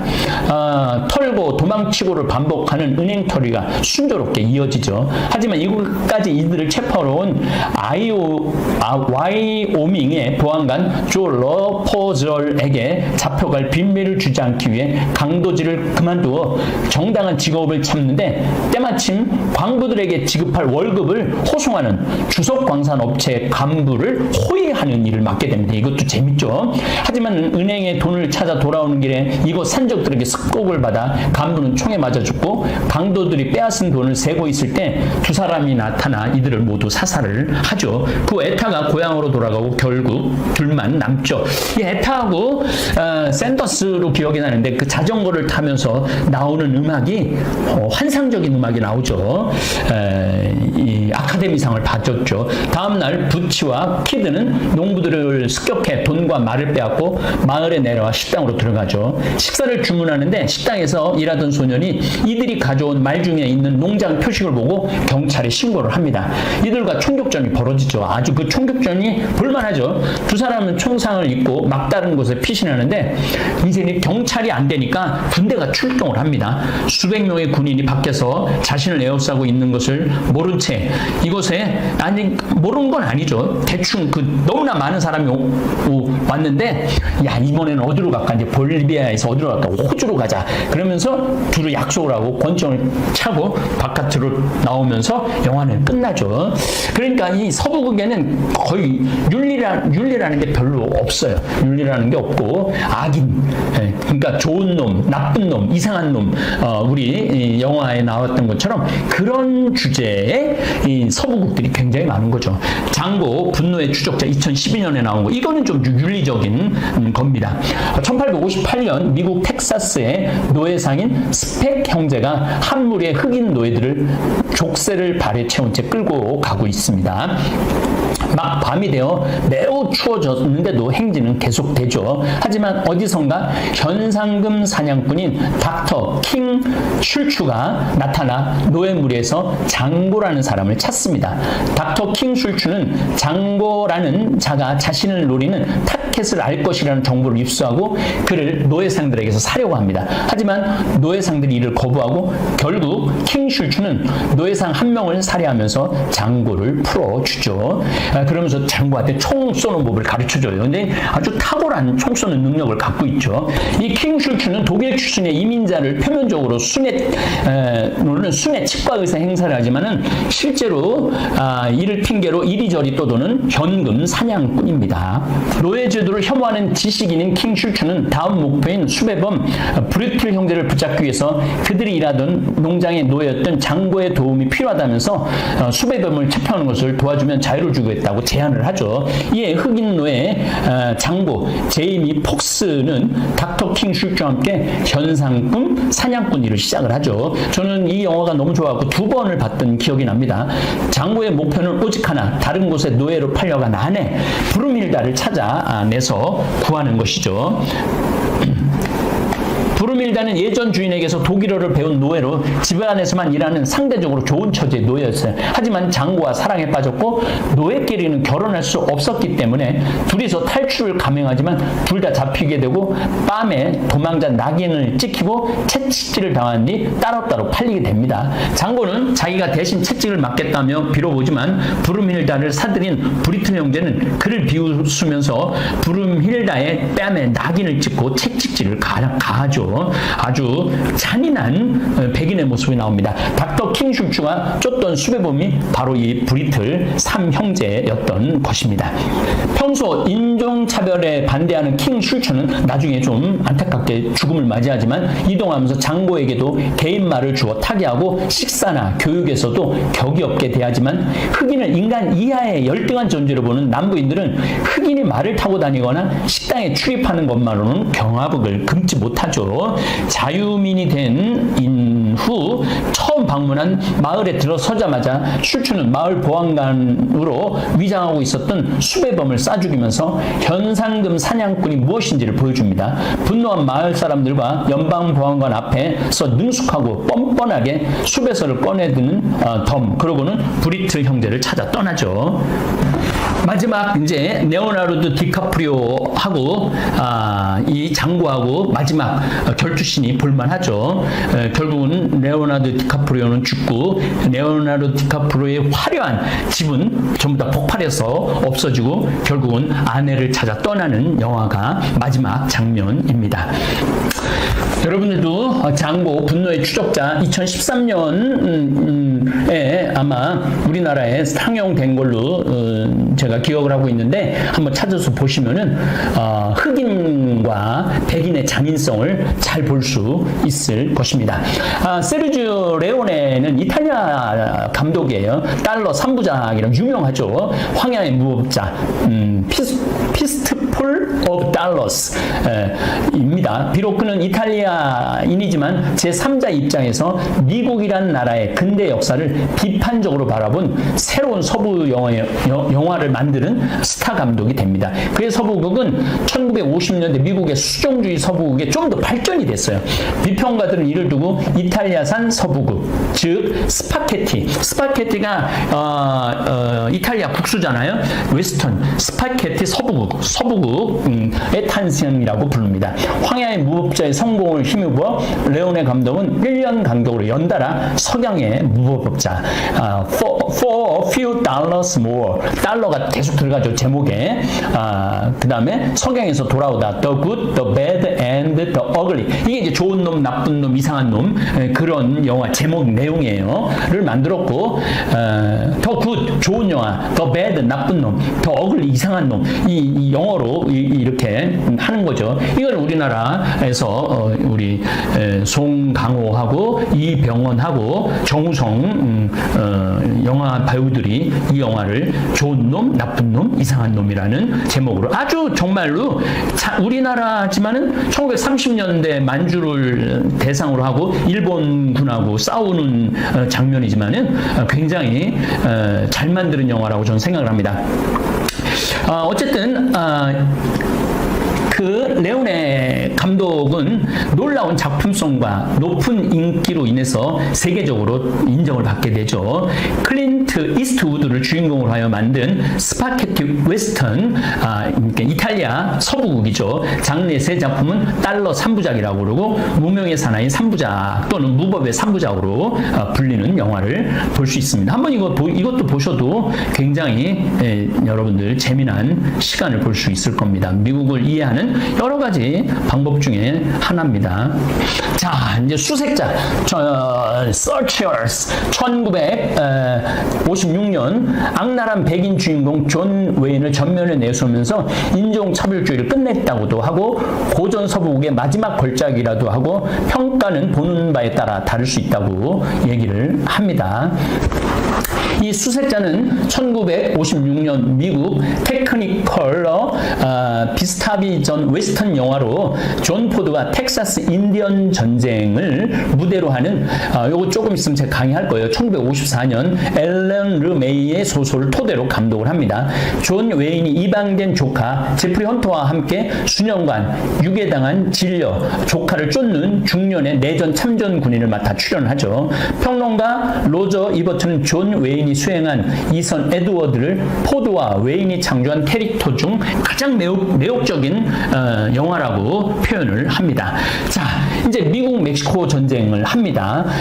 미국인은 나라의 군제 이제 독립전쟁은 끝났고 멕시코 땅을 뺐죠. 미국인은 나라의 국경을 넘어 북아메리카 특히 오리건, 캘리포니아 및 텍사스에서 확대해 나갈 권리에 대해 아무런 의무도 품지 않아요. 정당한 권리라고 부르죠. 1840년대 중반까지 미국의 평창주의는 명백한 운명이라는 사상으로 나타납니다. 1836년 텍사스 혁명으로 텍사스 공화국이 성립되었지만 멕시코는 이 땅을 자기네 텍사스 땅으로 알고 있었어요. 그러나 1845년 텍사스가 그냥 미국한테 가갖고 우리 그냥 미국의 한 주로 해달라고 그래갖고 그 합병으로 텍사스가 미국의 주가 되자 멕시코하고 미국이 전쟁이 일어나게 됩니다. 1846년 5월 의회는 미국의 멕시코에 선전포고를 합니다. 멕시코는 미군의 대포 공격을 견디지 못하고 보급품의 고갈뿐만 아니라 지휘계통이 엉망이었어요. 그래서 패배를 당해갖고 그 어마어마한 땅, 텍사스, 캘리포니아, 뉴멕시코 이런 걸 그리고 거기에 어마어마한 자원이 있는 땅을 빼앗기죠. 1848년 과달루페 이달고 조약으로 미국은 리오그란데 강을 경계로 하는 텍사스주와 캘리포니아주와 뉴멕시코주를 받습니다. 굉장히 서쪽으로 이제 확장을 해 나가는 거죠. 이후 13년간 멕시코에서 획득한 영토는 북부와 남부의 노예 제도의 확장을 둘러싼 당파적 긴장 관계를 좌우하는 것으로서 정점에 초점이 되죠. 결국 미국은 남북 전쟁, 우리나라 6.25 전쟁과 같은 남북 전쟁이 일어나게 됩니다. 다음 시간에는 이제 남북 전쟁에 대한 이야기를 나누도록 하겠습니다. 예, 감사합니다. 반갑습니다. 미국에 대한 이해 37부 말씀드리겠습니다. 오늘은 이제 남북 전쟁 전에 도대체 미국이라는 나라가 어떤 생각으로 세워지고 또 남북 전쟁은 어떤 문학적 배경, 제가 문학적 배경이라는 얘기를 말씀드리는데 흑인들에 대한 차별에 대해서 많은 사람들이 저 사람들도 하느님의 창조물이다, 천부적 인권을 갖고 있는 하느님의 창조물이다, 그렇게 생각한 많은 문학자들이 글을 많이 씁니다. 그래서 남북 전쟁이 그냥 앞뒤 그냥 안 가리고 그냥 서로 노예 해방을 위해서 싸운 게 아니라 상당한 인문학적 배경 소설을 갖고 그러한 배경이 된 내용들이 굉장히 많습니다. 그렇지만 뭐 제가 미국 문학을 전공하지는 않았기 때문에 제가 아는 상식 이내에서 그리고 또 영화를 많이 봤어요. 일부러 그 영화 본 내용을 좀 연결해서 여러분들에게 조금 쉽게 좀 설명을 하고 싶습니다. 미국 독립전쟁의 정당성을 부여한 토머스 페인의 소설 상식, 한 30페이지 정도 된다고 그러죠. 토머스 페인은 1737년 1월 29일 날 대통령을 탄생해서 1809년. 그러니까 이거는 미국 독립전쟁에 영향을 미치는 거죠. 1776년에 미국 독립전쟁이 시작됐으니까. 그 다음에 남북전쟁은 1863년에 시작을 했으니까 요거는 미국 독립전쟁에 연결된 사람입니다. 6월 8일 날 사망한 18세기 미국의 작가이자 국제적 혁명 이론가로 미국 독립전쟁과 미국 독립선언서에 막강한 영향을 미치죠. 프랑스 혁명 때 자유, 평등 이런 그런 사상에 막대한 영향을 미칩니다. 1776년 1월에 출간된 76년 4월 10월에 독립전쟁이 시작됐죠. 상식론, 커먼 센스, 공통적 센스, 상식이라는 거죠. 아메리카 식민지 주민이 느끼지 못하는 자신의 침해당한 권리를 알게 해서 보편적인 느낌으로 전환시킵니다. 아메리카 식민지라는 건 뭐냐면은 원주민들은 처음에 자기네들이 그 권리를 침해당하는지 못했던 거예요. 알지 못했던 거예요. 근데 나중에 보편적인 느낌으로 해갖고 우린 자유에 대한, 인디언은 자유에 대한, 평등에 대한 것을 요구하게 되죠. 그것은 상식이 된다는 겁니다. 모두에게 내재되어 있다가 누군가 일깨우면 반향이 일어나며 동의하고 전환된다. 이게 커먼센스라는 거, 공통 상식이 된다는 거죠. 미국이 공화국으로부터 독립해야 한다고 촉구하고 또 독립이 가져오는 이익을 펼쳐 사람들에게 독립에 대한 열망을 불어넣어준 영향을 끼칩니다. 또한 그의 책에서 봉건제도, 귀족제도와 왕을 강력하게 비판을 합니다. 미국 독립전쟁 때 위기론을 간행해서 시민의 전투의지를 끌어올리는 그러한 역할을 하죠. 이거는 이제 미국 독립전쟁입니다. 영국하고. 이제 이거는 너세니얼 호손의 큰 바위 얼굴 한 번씩 들어봤을 거예요. 이거는 큰 바위 얼굴 1850년 확 뛰죠. 1776년에서 거의 100년 넘어서 너세니얼 호손의 큰 바위 얼굴 단편 소설입니다. 어니스트가 어머니의 영향으로 어린 시절부터 큰 바위 얼굴을 닮은 사람을 동경하는 이야기입니다.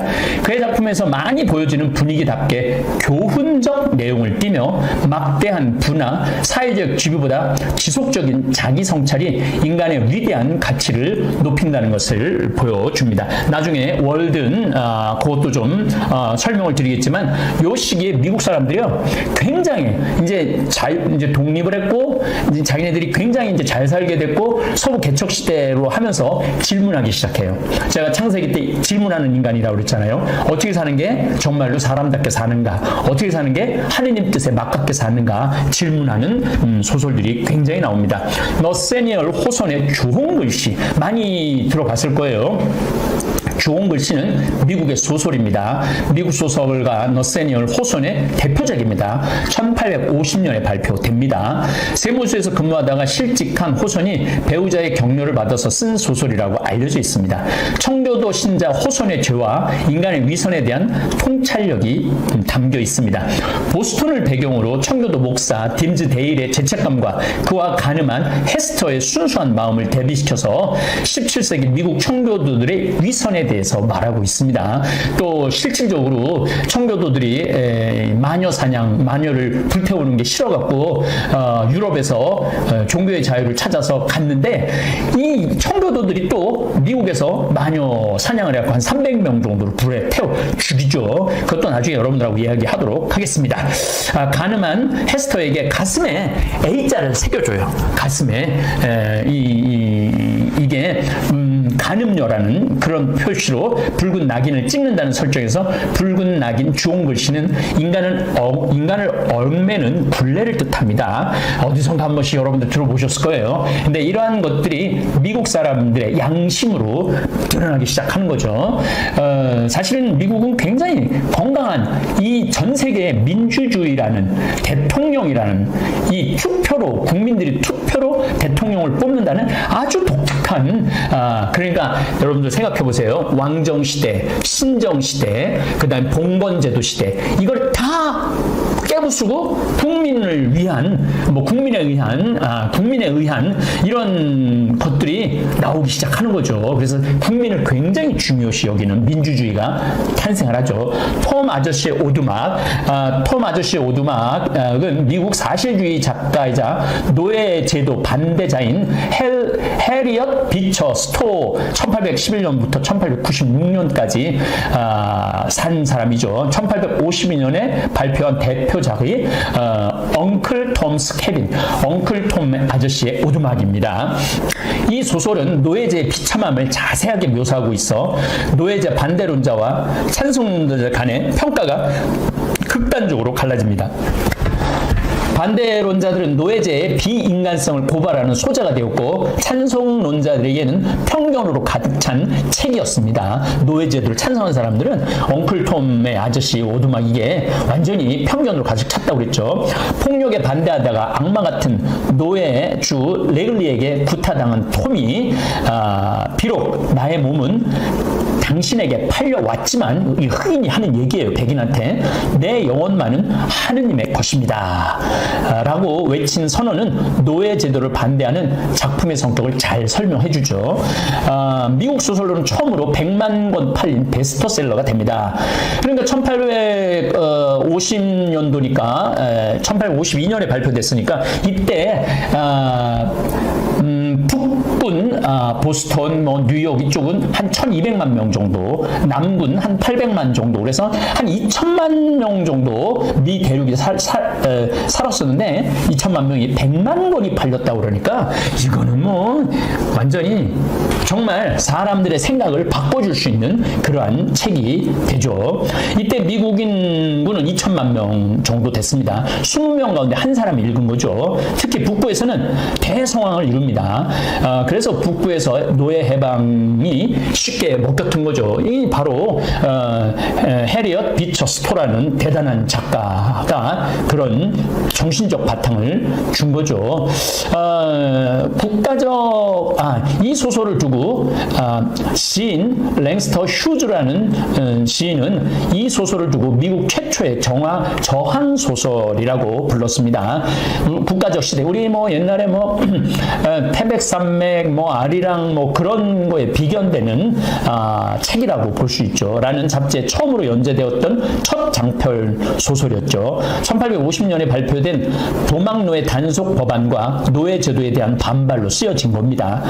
해리엇은 아이들을 모두 재운 뒤 밤마다 이 소설을 집필했다고 그러죠. 자, 톰 아저씨 오두막 내용을 조금 보겠습니다. 켄터키주 지주 셸비 부부는 노예들에게 마음씨 좋은 인물이었어요. 셸비는 사업에 실패하고 막대한 빚을 져 농장을 빼앗길 위기에 처하자 어쩔 수 없이 자신에게 충실했던 노예 톰과 혼혈 노예 엘리저의 5살 난 아들 해리를 노예 상인에게 팝니다. 아들 해리와 헤어질 것을 알게 된 앨리선은 해리와 함께 도망치고 해리의 친아버지인 조지 해리스를 만나 평화주의 교회인 퀘이커도 나중에 미국의 종교의 비율에 대해서 말씀드리도록 하겠습니다. 퀘이커 공동체 도움으로 무사히 캐나다에 당도합니다. 한편 톰은 팔려가는 도중 배가 강을 따라 내려갈 때 같은 배의 승객인 에바의 생명을 구합니다. 또 이것이 인연이 되어 그녀의 아버지인 어거스틴 생클러어에게 팔려가고 그곳에서 한동안 행복하게 지냅니다. 그러나 에바와 어거스틴이 사망하고 냉혹한 시몬 레글리에게 다시 팔려가서 레글리의 모카밭 노예하고 모카밭은 뗄 수가 없죠. 모카밭에서 심한 학대를 받습니다. 톰은 레글리의 다른 노예인 캐시와 에물린의 탈출을 도와주고 그로 인해 레글리로부터 죽임을 당합니다.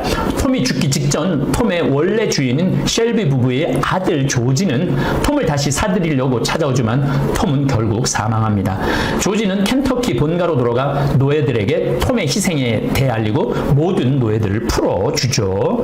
그래서 소설 톰 아저씨의 오두막은 남북 전쟁을 일으켰다는 이야기가 나올 정도로 파장이 큽니다. 이미 골물대로 골문 남과 북의 갈등이 터지는 데 있어서 노예 제도에 대한 여론을 크게 환기시켜서 당시까지 자유주의와 노예 제도가 분리된 어중간한 상황 상황에서 커다란 방향을 일으킨 것은 확실합니다. 아브라함 링컨이 스토어 부인을 만났을 때, 저자를 만났을 때 비슷한 요지의 발언을 하기도 합니다. 그 말은 바로 당신이 그 큰 전쟁을 일으키신 작은 부인이시군요. 실제로 스토어 부인의 신장은 당시 기준으로는 상당히 작았다고 그래요. 그와는 대조적으로 링컨은 신장이 193cm로 남북 전쟁 당시 거인 같아 보이죠. 실질적으로 링컨이라는 영화가 나오는데 약간 영화가 굉장히 재밌어요. 굉장히 큰 주인공이 주연을 맡죠.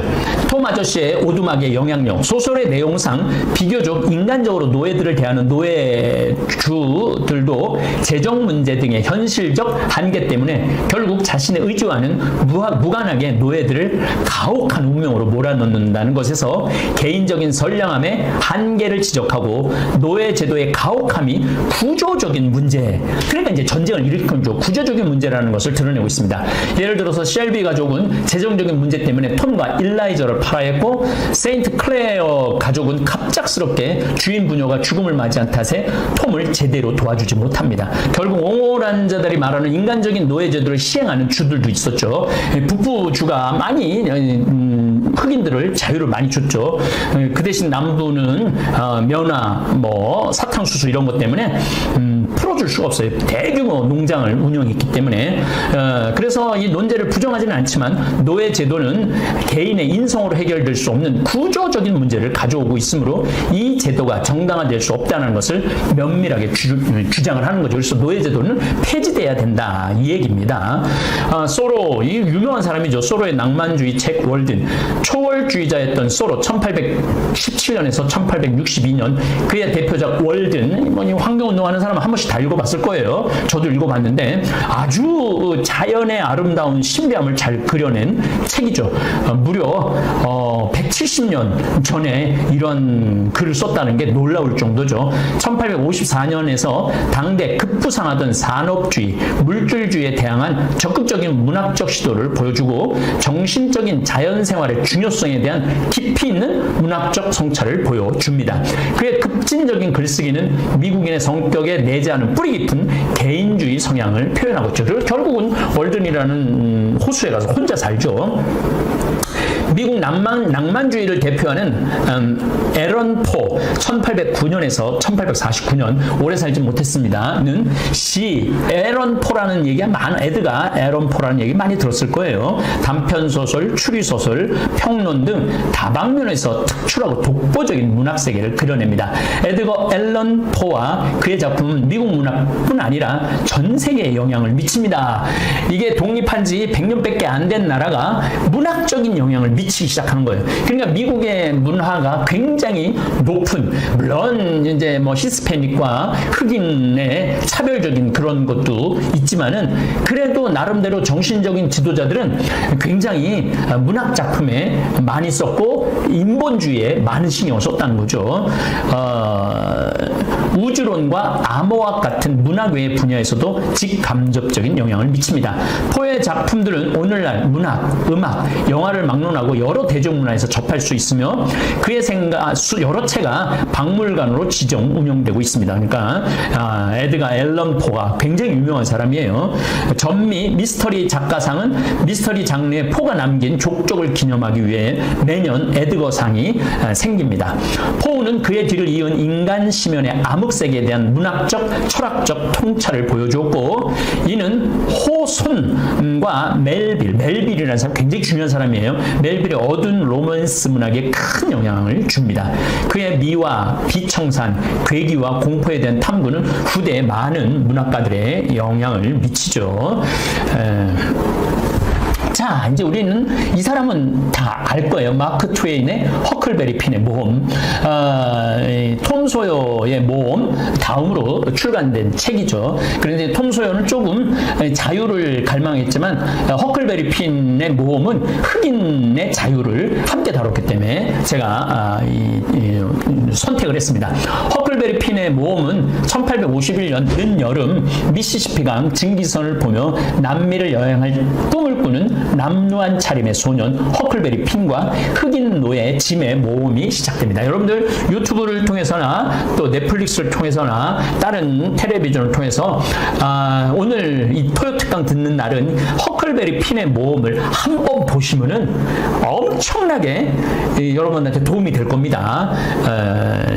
인종과 문화의 차이로 갈라져 있는 두 친구이지만 자유분방한 허클베리 핀과 짐이 뗏목을 타고 미시시피 강을 표류하며 생애 최고의 여행을 떠나는 거죠. 그 속에 짐은 허클베리 핀에게 당시 사람들의 믿음과는 달리 모든 인간은 기본적으로 평등하며 존중되어야 함을 가르쳐 줍니다. 짐이 남북 전쟁이 끝난 시기인 1885년 2월 처음 출간된 마크 트웨인의 소설입니다. 사실은 이 마크 트웨인은 1885년에 이런 책을 썼다는 것은 남북 전쟁이 끝나고 북군의 승리로 끝났지만 아직도 그 노예 흑인 차별이 있다는 얘기예요. 멜빌 모비 딕 백경. 그러니까 멜빌이라는 작가가 모비 딕이라는 모비 딕은 무슨 뜻이냐면은 하얀 고래라는 뜻입니다. 여기 뭐 좀 더 들어가면 야한 내용도 나오는데 그런 건 그렇게 중요한 것 같지가 않아요. 우리나라에서는 백경, 흰백자에다가 고래경자를 쓰죠. 이런 걸로 번역이 됐죠. 멜빌 1819년에서부터 1891년 미국에서 가장 많이 팔린 책은 모비딕입니다. 가장 많이 팔린 책. 이게 한 700페이지 정도 되는데 미국 사람이라면 누구나 읽어봐야 되는 어떻게 아주 필독 도서 책이죠. 호손과 더불어 미국이 낳은 가장 위대한 작가 중에 한 명이지만 그의 생애에서는 결코 미국을 대표하는 작가로 인정받지 못합니다. 죽고 난 다음에 인정을 받죠. 공식적인 학교 교육을 깊이 있게 받지 못한 멜빌은 젊은 시절 남태평양에서 모험을 문학의 소재로 삼았고 폴리네이사 원주민들이 이제 인육을 먹는 그런 원주민들에게 사로잡힌 실제 경험담을 첫 작품 타이피 1846년에 당시 미국과 영국의 독자들의 마음을 사로잡습니다. 모비딕에서는 이것도 영화로 많이 나와요. 이거 보면은 아주 그 바다의 싸움, 그 고래 사냥이 얼마나 힘든 사냥이었고 전 세계적으로 1800년대는 고래 사냥이 유행이었죠. 모비딕에서는 고래 사냥을 떠나는 모험은 그런 강박관념과 악한 본성을 드러냅니다. 그의 소설 모비딕은 작가가 세상을 떠난 지 30년 만에 세상에 빛을 보게 되죠. 700페이지에 이르는 대하 장편 소설입니다. 19세기 고래의 기름으로 등불을 밝히고 산업혁명 이후 기계의 윤활유로도 사용합니다. 그래서 한번 이제 배를 타고 나가면은 거의 6개월, 1년, 길게는 2년, 3년까지 그 고래 기름을 이렇게 통에다가 탁 채워갖고 돌아오는 그러한 내용이 이 모비딕에 잘 있습니다. 모비딕은 하먼 멜빌의 대표적이자 미국을 대표하는 고전 소설입니다. 주인공 이스마엘은 새로운 세상을 알고 싶어 했고 도전하고 싶어서 상선 말고 포경선에 올라타게 됩니다. 포경선에 타게 된 계기도 독특합니다. 비 오는 날 찾은 여관이 관짜는 곳 바로 옆집 고래잡이 여관이 고래잡이 이제 선원들이 이제 들르는 거죠. 고래잡이 여관이었습니다. 여관은 찾았지만 방이 없어서 포경에서 창을 던지는 중요한 역할을 하는 쾌커크를 만납니다. 그렇게 쾌커크와 형제의 연을 맺습니다. 피코트호, 그러니까 이 고래잡이 배 이름입니다. 포경선을 타고 항해를 하는 몇십일간 지루하고 끝없는 수평선만 보게 됩니다. 하지만 주인공 이스마엘은 그곳에서 편안함과 새로운 곳에 대한 기대를 합니다. 이 고래를 많이 잡으면은 그리고 실질적으로 고래를 잡기 시작합니다. 그러나 모비딕은 못 잡죠. 어느 날 한쪽 다리를 고래뼈로 만든 선장 아하브가 모든 선원들을 모아 이야기를 합니다. 자신의 다리를 잃게 만든 고래 이름 하얀 고래 모비딕을 잡아 피해 복수를 하자고 말합니다. 대대손손 고래잡이를 한 스타벅은 복수를 통해 고래를 잡을 수 없다고, 고래는 우리의 식량이자 필요에 의해서 잡는 것이지 목숨을 걸고 잡을 수 없다고, 선원의 안전이 우선돼야 된다고 반대 갈등들이 많이 있죠. 자, 쾌커크는 그 사이에 열병이 나서 죽을 운명에 처하자 자신의 관을 짜달라고 합니다. 그 관에 들어가서 나서 자신은 아직 죽을 때가 아니라고 기적처럼 다시 살아나와요. 그 관은 사물함처럼 뒀다가 나중에 구명보트와 같은 역할로 배후미에 걸어둡니다. 이게 굉장히 중요한 역할을 하죠. 이스마엘을 살리는 거죠. 그렇게 하여 항해 중에 스타벅이라는, 이게 스타벅스의 어원이 됐다고도 하는 이야기도 있습니다. 스타벅이라는 이 선원. 스타벅은 선상에게 모비딕을 잡기를 포기하고 그냥 고래를 잡자고 하지만 아하부 선장은 끝까지 무시합니다. 그리고 나머지 선원들은 그런 아하부의 모습을 보고 모비딕을 잡기에 열을 올립니다. 모비딕을 발견한 순간 아하부 선장은 모비딕을 잡기 위해 데려온 유령 같은 선원 5명을 이제 이끌고 바다로 향합니다. 하지만 성공한 적이 없습니다. 그 유령 중 예언자 한 명이 있었는데 그 사람이 말하길 자신은 선장보다 먼저 죽을 것이고 자신의 관은 필요 없다고 말하면서 선장에게는 고향에서 가져온 관에 묻히게 해달라고 말합니다. 그리고 예언자는 실제로 모비딕을 죽이기 위해 만든 창살에 스스로 꽂혀 죽게 됩니다. 그리고 모비딕을 만난 순간 선장은 모비딕 가까이 가기도 전에 배가 부서지고 선원을 잃고 고향에서 가져온 관인 피코토와 함께 죽음을 맞이합니다. 굉장히 불행하게 끝나죠. 스타벅도 죽고 쾌커크도 죽고 배도 잃은 이 시점에서 이스마엘만이 살아남습니다. 바로 쾌커크가 관으로 사용할 나무통에 의지해서 버팁니다. 그 아들을 찾기 위해 방황하고 있던 포경소, 다른 포경소를 하나 만나요. 그래서 살아남아 이 길을 쓰게 된 거예요. 자기의 경험을. 저자 멜빌은 포경선에 실질적으로 여러 해 일을 하게 되어 마치 해양학과 바다 생물학을 읽는 기분이 듭니다. 그래서 처음에는 이 모비딕이 소설로 분류 안 되고 해양 생물학 학문으로 분류되기도 했다고 합니다. 미국에 나온 작가 중에 여러 유명한 작가들이 많지만은 시인들도 굉장히 많지만은 어니스트 허밍웨이를 우리가 빼놓을 수가 없죠. 1899년에서 1961년 최근에까지 산 사람이죠. 굉장히 가까운 사람이죠. 1899년 7월 22일 미국 일리노이주 오크파크, 현재 시카고에서 태어납니다. 의사 아버지와 성악가 어머니 사이를 두었고 6남매 중 장남입니다. 평생을 낚시와 사냥, 투어 등에 집착했고 돈이 많았으니까 다방면에 걸쳐 맹렬한 행동을 추구했고 행동의 세계를 통해 자아의 확대를 성취하려고 합니다. 그러한 인생관은 그의 작품 전체를 통해서 드러납니다. 그의 첫 소설 해는 또다시 떠오른다를 1926년에 발표했는데 허밍웨이의 대다수 작품은 1920년 중반부터 1950년대 중반 사이에 발표됩니다. 전쟁 중 나누는 사랑의 이야기를 다룬 전쟁 문학의 걸작 무기여 잘 있거라. 여러분도 아마 영화로 많이 접했을 거예요. 1929년 그가 작가로서 명성을 얻는 데 공헌했고 1836년 킬리만자로의 눈, 킬리만자로 탄자니아에 있는 산 얘기하는 겁니다. 스페인 내전을 배경으로 한 누구를 위하여 종을 울리나 1940 우리 중고등학교 때 내용도 모르고 이 책을 읽어댔죠. 출판되자마자 수십만 부가 넘는 판매고를 올립니다. 이후 10년 만에 소설 한 편 발표하지만 주목받지 못하고 있다가 1952년 인간의 희망과 불굴의 정신을 풀어낸 노인과 바다를 발표하여 큰 찬사를 받고 퓰리처상과 노벨 문학상을 받게 되죠. 어니스트 허밍웨이는 1950년 이해 2번 비행기 사고를 당하는데 말년 사고 후유증으로 인해 우울증에 시달리고 지필 활동도 막히기 시작합니다.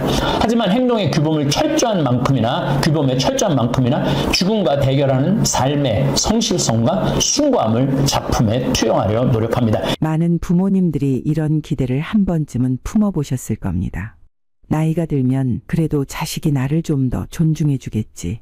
어릴 때는 몰라도 세월이 쌓이면 말 한마디에도 조심해주고 결정 하나에도 의견을 묻고 최소한 사람 대하듯 해주겠지 하고 말입니다. 그런데 현실은 생각보다 다릅니다. 어느 순간부터 자녀는 부모 말을 끝까지 듣지 않습니다. 부모가 무언가 이야기하려 하면 중간에 끊고 그건 이미 정했어요. 요즘은 그렇게 안 해요. 그건 저희가 알아서 할게요. 결정은 늘 끝난 뒤에 통보처럼 전해지고 부모의 감정은 예민해서 그래 라는 말로 가볍게 덮입니다. 그때 마음속에서 아주 조용히 올라오는 문장이 하나 있습니다. 내가 이렇게까지 가벼운 사람이었나. 이건 자존심 문제만은 아닙니다. 사랑받고 싶다는 투정도 아닙니다. 존중받고 싶다는 감정의 문제입니다. 상담을 하다 보면 많은 부모님들이 이런 말을 하십니다. 요즘 애들이 원래 그렇잖아요. 내가 너무 예민한가 봐요. 부모가 참아야죠. 입으로는 이해한다고 말하지만 표정에는 늘 같은 감정이 남아 있습니다. 서운함, 허탈함, 그리고 점점 말수가 줄어드는 자신에 대한 낯설미입니다. 특히 가장 힘든 순간은 이런 때입니다. 몸이 아플 때도 아니고 돈이 부족할 때도 아닙니다. 자녀의 눈빛에서 조심함이 사라졌다고 느끼는 순간입니다. 예전에는 부모 말에 잠깐이라도 멈춰 서던 아이가 이제는 휴대폰을 보면서 대답합니다. 부모의 말이 끝나기도 전에 알았어, 알았어 하고 넘어갑니다. 그건 엄마가 몰라도 돼. 아빠는 이제 그런 거 신경 안 써도 돼요. 겉으로는 배려 같지만 마음에는 이상한 공허가 남습니다. 왜냐하면 이 말 속에는 이런 뜻이 숨어 있기 때문입니다. 이제 부모는 판단의 주체가 아니다. 이때부터 부모는 의논하는 사람이 아니라 관리해야 할 대상이 됩니다. 존중이 무너질 때는 큰 싸움이 먼저 오지 않습니다. 아주 사소한 변화에서 시작됩니다. 부모의 말이 조언에서 잔소리로 바뀌는 순간, 부모의 경험이 지혜가 아니라 옛날 이야기가 되는 순간, 부모의 감정이 이해해야 할 마음이 아니라 성격 문제가 되는 순간, 그때 관계의 위치가 조용히 달라집니다. 많은 부모님들은 그때 이렇게 반응하십니다. 그래, 내가 괜히 말했지. 너희가 알아서 해. 엄마는 괜찮아. 이 말들은 갈등을 줄여주는 것처럼 보이지만 사실은 자신의 자리를 스스로 내려놓는 말이 되기 쉽습니다. 싸움은 없어질지 몰라도 존중도 함께 사라지기 때문입니다. 부모가 가장 비참해지는 순간은 자녀에게 큰 소리 듣는 순간이 아닙니다. 자녀 앞에서 더 이상 조심할 필요 없는 사람이 되었다고 느끼는 순간입니다. 그리고 이때부터 많은 부모님들은 혼자서만 상처를 삼키기 시작합니다. 자녀는 잘 모릅니다. 부모가 여전히 웃고 여전히 괜찮다 하고 여전히 도와주기 때문입니다. 하지만 마음속에는 서서히 이런 생각이 쌓입니다. 나는 이 집에서 점점 투명해지고 있구나. 여기서 분명히 말씀드리고 싶은 것이 있습니다. 이 상황은 부모가 약해서 생긴 일이 아닙니다. 오히려 너무 오래 강했기 때문에 생긴 경우가 많습니다. 늘 이해해주는 쪽이었고, 늘 먼저 사과하는 사람이었고, 늘 괜찮다고 말하던 사람이었기 때문입니다. 그리고 그렇게 만들어진 관계 속에서 자녀는 선을 넘고 있다는 감각을 잃어버리기 쉽습니다. 이제 다음 이야기에서는 자녀가 일부러 그러지 않았는데도 부모에게 깊은 상처를 주는 말과 행동들이 어떤 것인지, 그리고 왜 이런 일이 반복되는지 조금 더 가까이에서 들여다보려 합니다. 아마 많은 분들이 이거 우리 집 이야기인데 하고 느끼실지도 모릅니다. 앞에서 말씀드린 것처럼 많은 경우 자녀는 일부러 부모를 무시하지 않습니다. 오히려 이렇게 말하는 자녀들이 훨씬 많습니다. 저는 부모님 생각해서 그러는 건데요. 괜히 힘드실까 봐요. 부모님은 편하게 계시면 되잖아요. 문제는 바로 여기서 시작됩니다. 자녀가 쓰는 말은 배려의 언어인데 부모가 느끼는 감정은 점점 소외에 가까워진다는 점입니다. 부모의 마음에 오래 남는 상처는 대부분 아주 사소한 장면에서 만들어집니다. 예를 들어 이런 순간입니다. 부모가 조심스럽게 자기 이야기를 꺼냅니다. 나는 이게 좀 걱정되더라. 그러면 자녀는 말을 끝까지 듣기 전에 이렇게 말합니다. 그건 이미 다 알아요. 요즘은 그렇게 안 해요. 그건 옛날 방식이에요. 이건 단순한 의견 차이가 아닙니다. 부모 입장에서는 내가 살아온 시간 전체가 무효가 되는 느낌에 가깝습니다. 경험이 조언이 되지 못하고 그저 지나간 이야기로 정리되는 순간입니다. 또 하나 부모를 힘들게 하는 장면이 있습니다. 중요한 결정에서 자신이 빠져 있다는 걸 알게 되는 순간입니다. 병원 선택, 이사, 재정 문제, 가족 일정. 이미 다 정해진 뒤에 이런 말을 듣습니다. 부모님은 번거로우실까 봐요. 괜히 걱정하실까 봐요. 우리가 알아서 할게요. 자녀는 배려라고 생각하지만 부모 마음에는 이런 문장이 남습니다. 나는 이제 이 가족의 구성원이 아니라 보호 대상이 되었구나. 존중이 사라질 때 부모는 의논 상대에서 관리 대상으로 바뀝니다.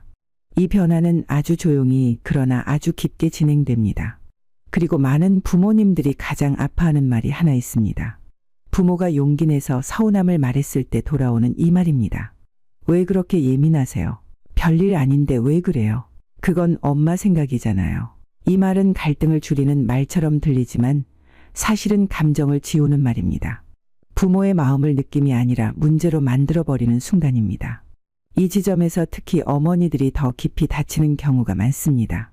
그 이유는 사랑의 크기 때문이 아니라 사랑을 표현해 온 방식 때문입니다. 많은 어머니들은 평생 이렇게 살아오셨습니다. 해주고 참아주고 말하지 않고 먼저 이해하고 자기 감정보다 가족 분위기를 먼저 생각하고 서운해도 괜찮아 를 먼저 말하고 아파도 별거 아니야 로 넘기고 이 과정에서 어머니 자신의 감정은 늘 맨 뒤에 놓였습니다. 자녀는 그 모습을 보며 자랍니다. 어머니는 늘 괜찮은 사람, 늘 참는 사람, 늘 이해해주는 배경 같은 존재. 그래서 어느 순간부터 어머니의 감정은 존중해야 할 마음이 아니라 원래 그런 것이 됩니다. 어머니가 상처받는 가장 큰 순간은 용기 내서 말했는데 이렇게 돌아올 때입니다. 엄마는 왜 그런 걸로 상처를 받아? 그건 엄마가 예민한 거야.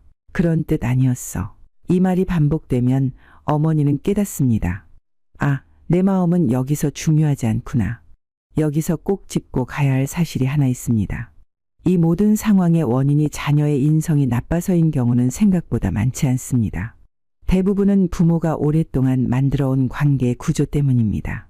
부모가 늘 먼저 물러났고, 늘 먼저 이해했고, 늘 먼저 미안해했고, 늘 선을 없앴기 때문에 자녀는 어디까지가 넘는 건지 배울 기회를 가지지 못한 경우가 많습니다.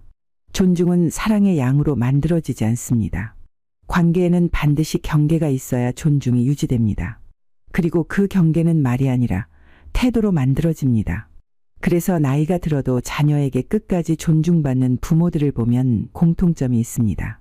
그분들은 자녀를 덜 사랑해서가 아니라 자기 자신을 먼저 사람으로 대합니다. 서운하면 말합니다. 길게 설명하지 않습니다. 그 말은 나에게 상처가 됩니다. 이 정도면 충분합니다. 결정을 쉽게 넘기지 않습니다. 그건 내가 정해서 말할게. 이 한마디가 부모의 자리를 지켜줍니다. 자녀의 인생과 자신의 인생을 구분합니다. 간섭 대신 자기 삶을 살아갑니다. 아이 중심이 아니라 자기 중심의 노년을 가집니다. 그리고 무엇보다 싫은 것을 싫다고 말하는데 죄책감을 느끼지 않습니다. 존중받는 부모는 거절하는 순간에도 관계가 무너질 거라는 두려움에 휘둘리지 않습니다. 많은 부모님들이 이쯤에서 이렇게 묻습니다. 이제 와서 바뀌겠어요. 다 큰 자식인데 뭘 가르쳐요. 솔직히 말씀드리면 가르치기는 늦었습니다. 하지만 바꾸는 건 가능합니다. 존중은 말로 학습되지 않습니다. 경험으로 다시 만들어집니다. 부모가 예전과 똑같이 참고 웃고 넘기면 자녀는 계속 같은 선에서 행동합니다. 하지만 부모의 반응이 달라지는 순간 자녀는 처음으로 멈칫합니다. 예전엔 웃고 넘기던 말에 이제는 짧게 말합니다. 그 말은 듣기 어렵다. 설명하지 않습니다. 설득하지 않습니다. 그냥 반응만 바꿉니다. 처음엔 자녀가 불편해합니다. 왜 갑자기 그래? 왜 이렇게 달라졌어? 하지만 바로 그 불편함이 관계가 다시 조정되기 시작했다는 신호입니다. 존중은 편안함 속에서 자라지 않습니다. 경계가 생길 때 다시 만들어집니다. 그리고 이 원리는 부모 자녀 관계뿐 아니라 모든 인간관계에 그대로 적용됩니다. 나를 쉽게 대하는 사람, 내 감정을 가볍게 넘기는 사람, 선을 자꾸 흐리는 사람에게 필요한 건 설명이 아니라 태도의 변화입니다. 조금 덜 참는 것, 조금 덜 맞춰주는 것, 조금 더 나 자신 편이 되는 것.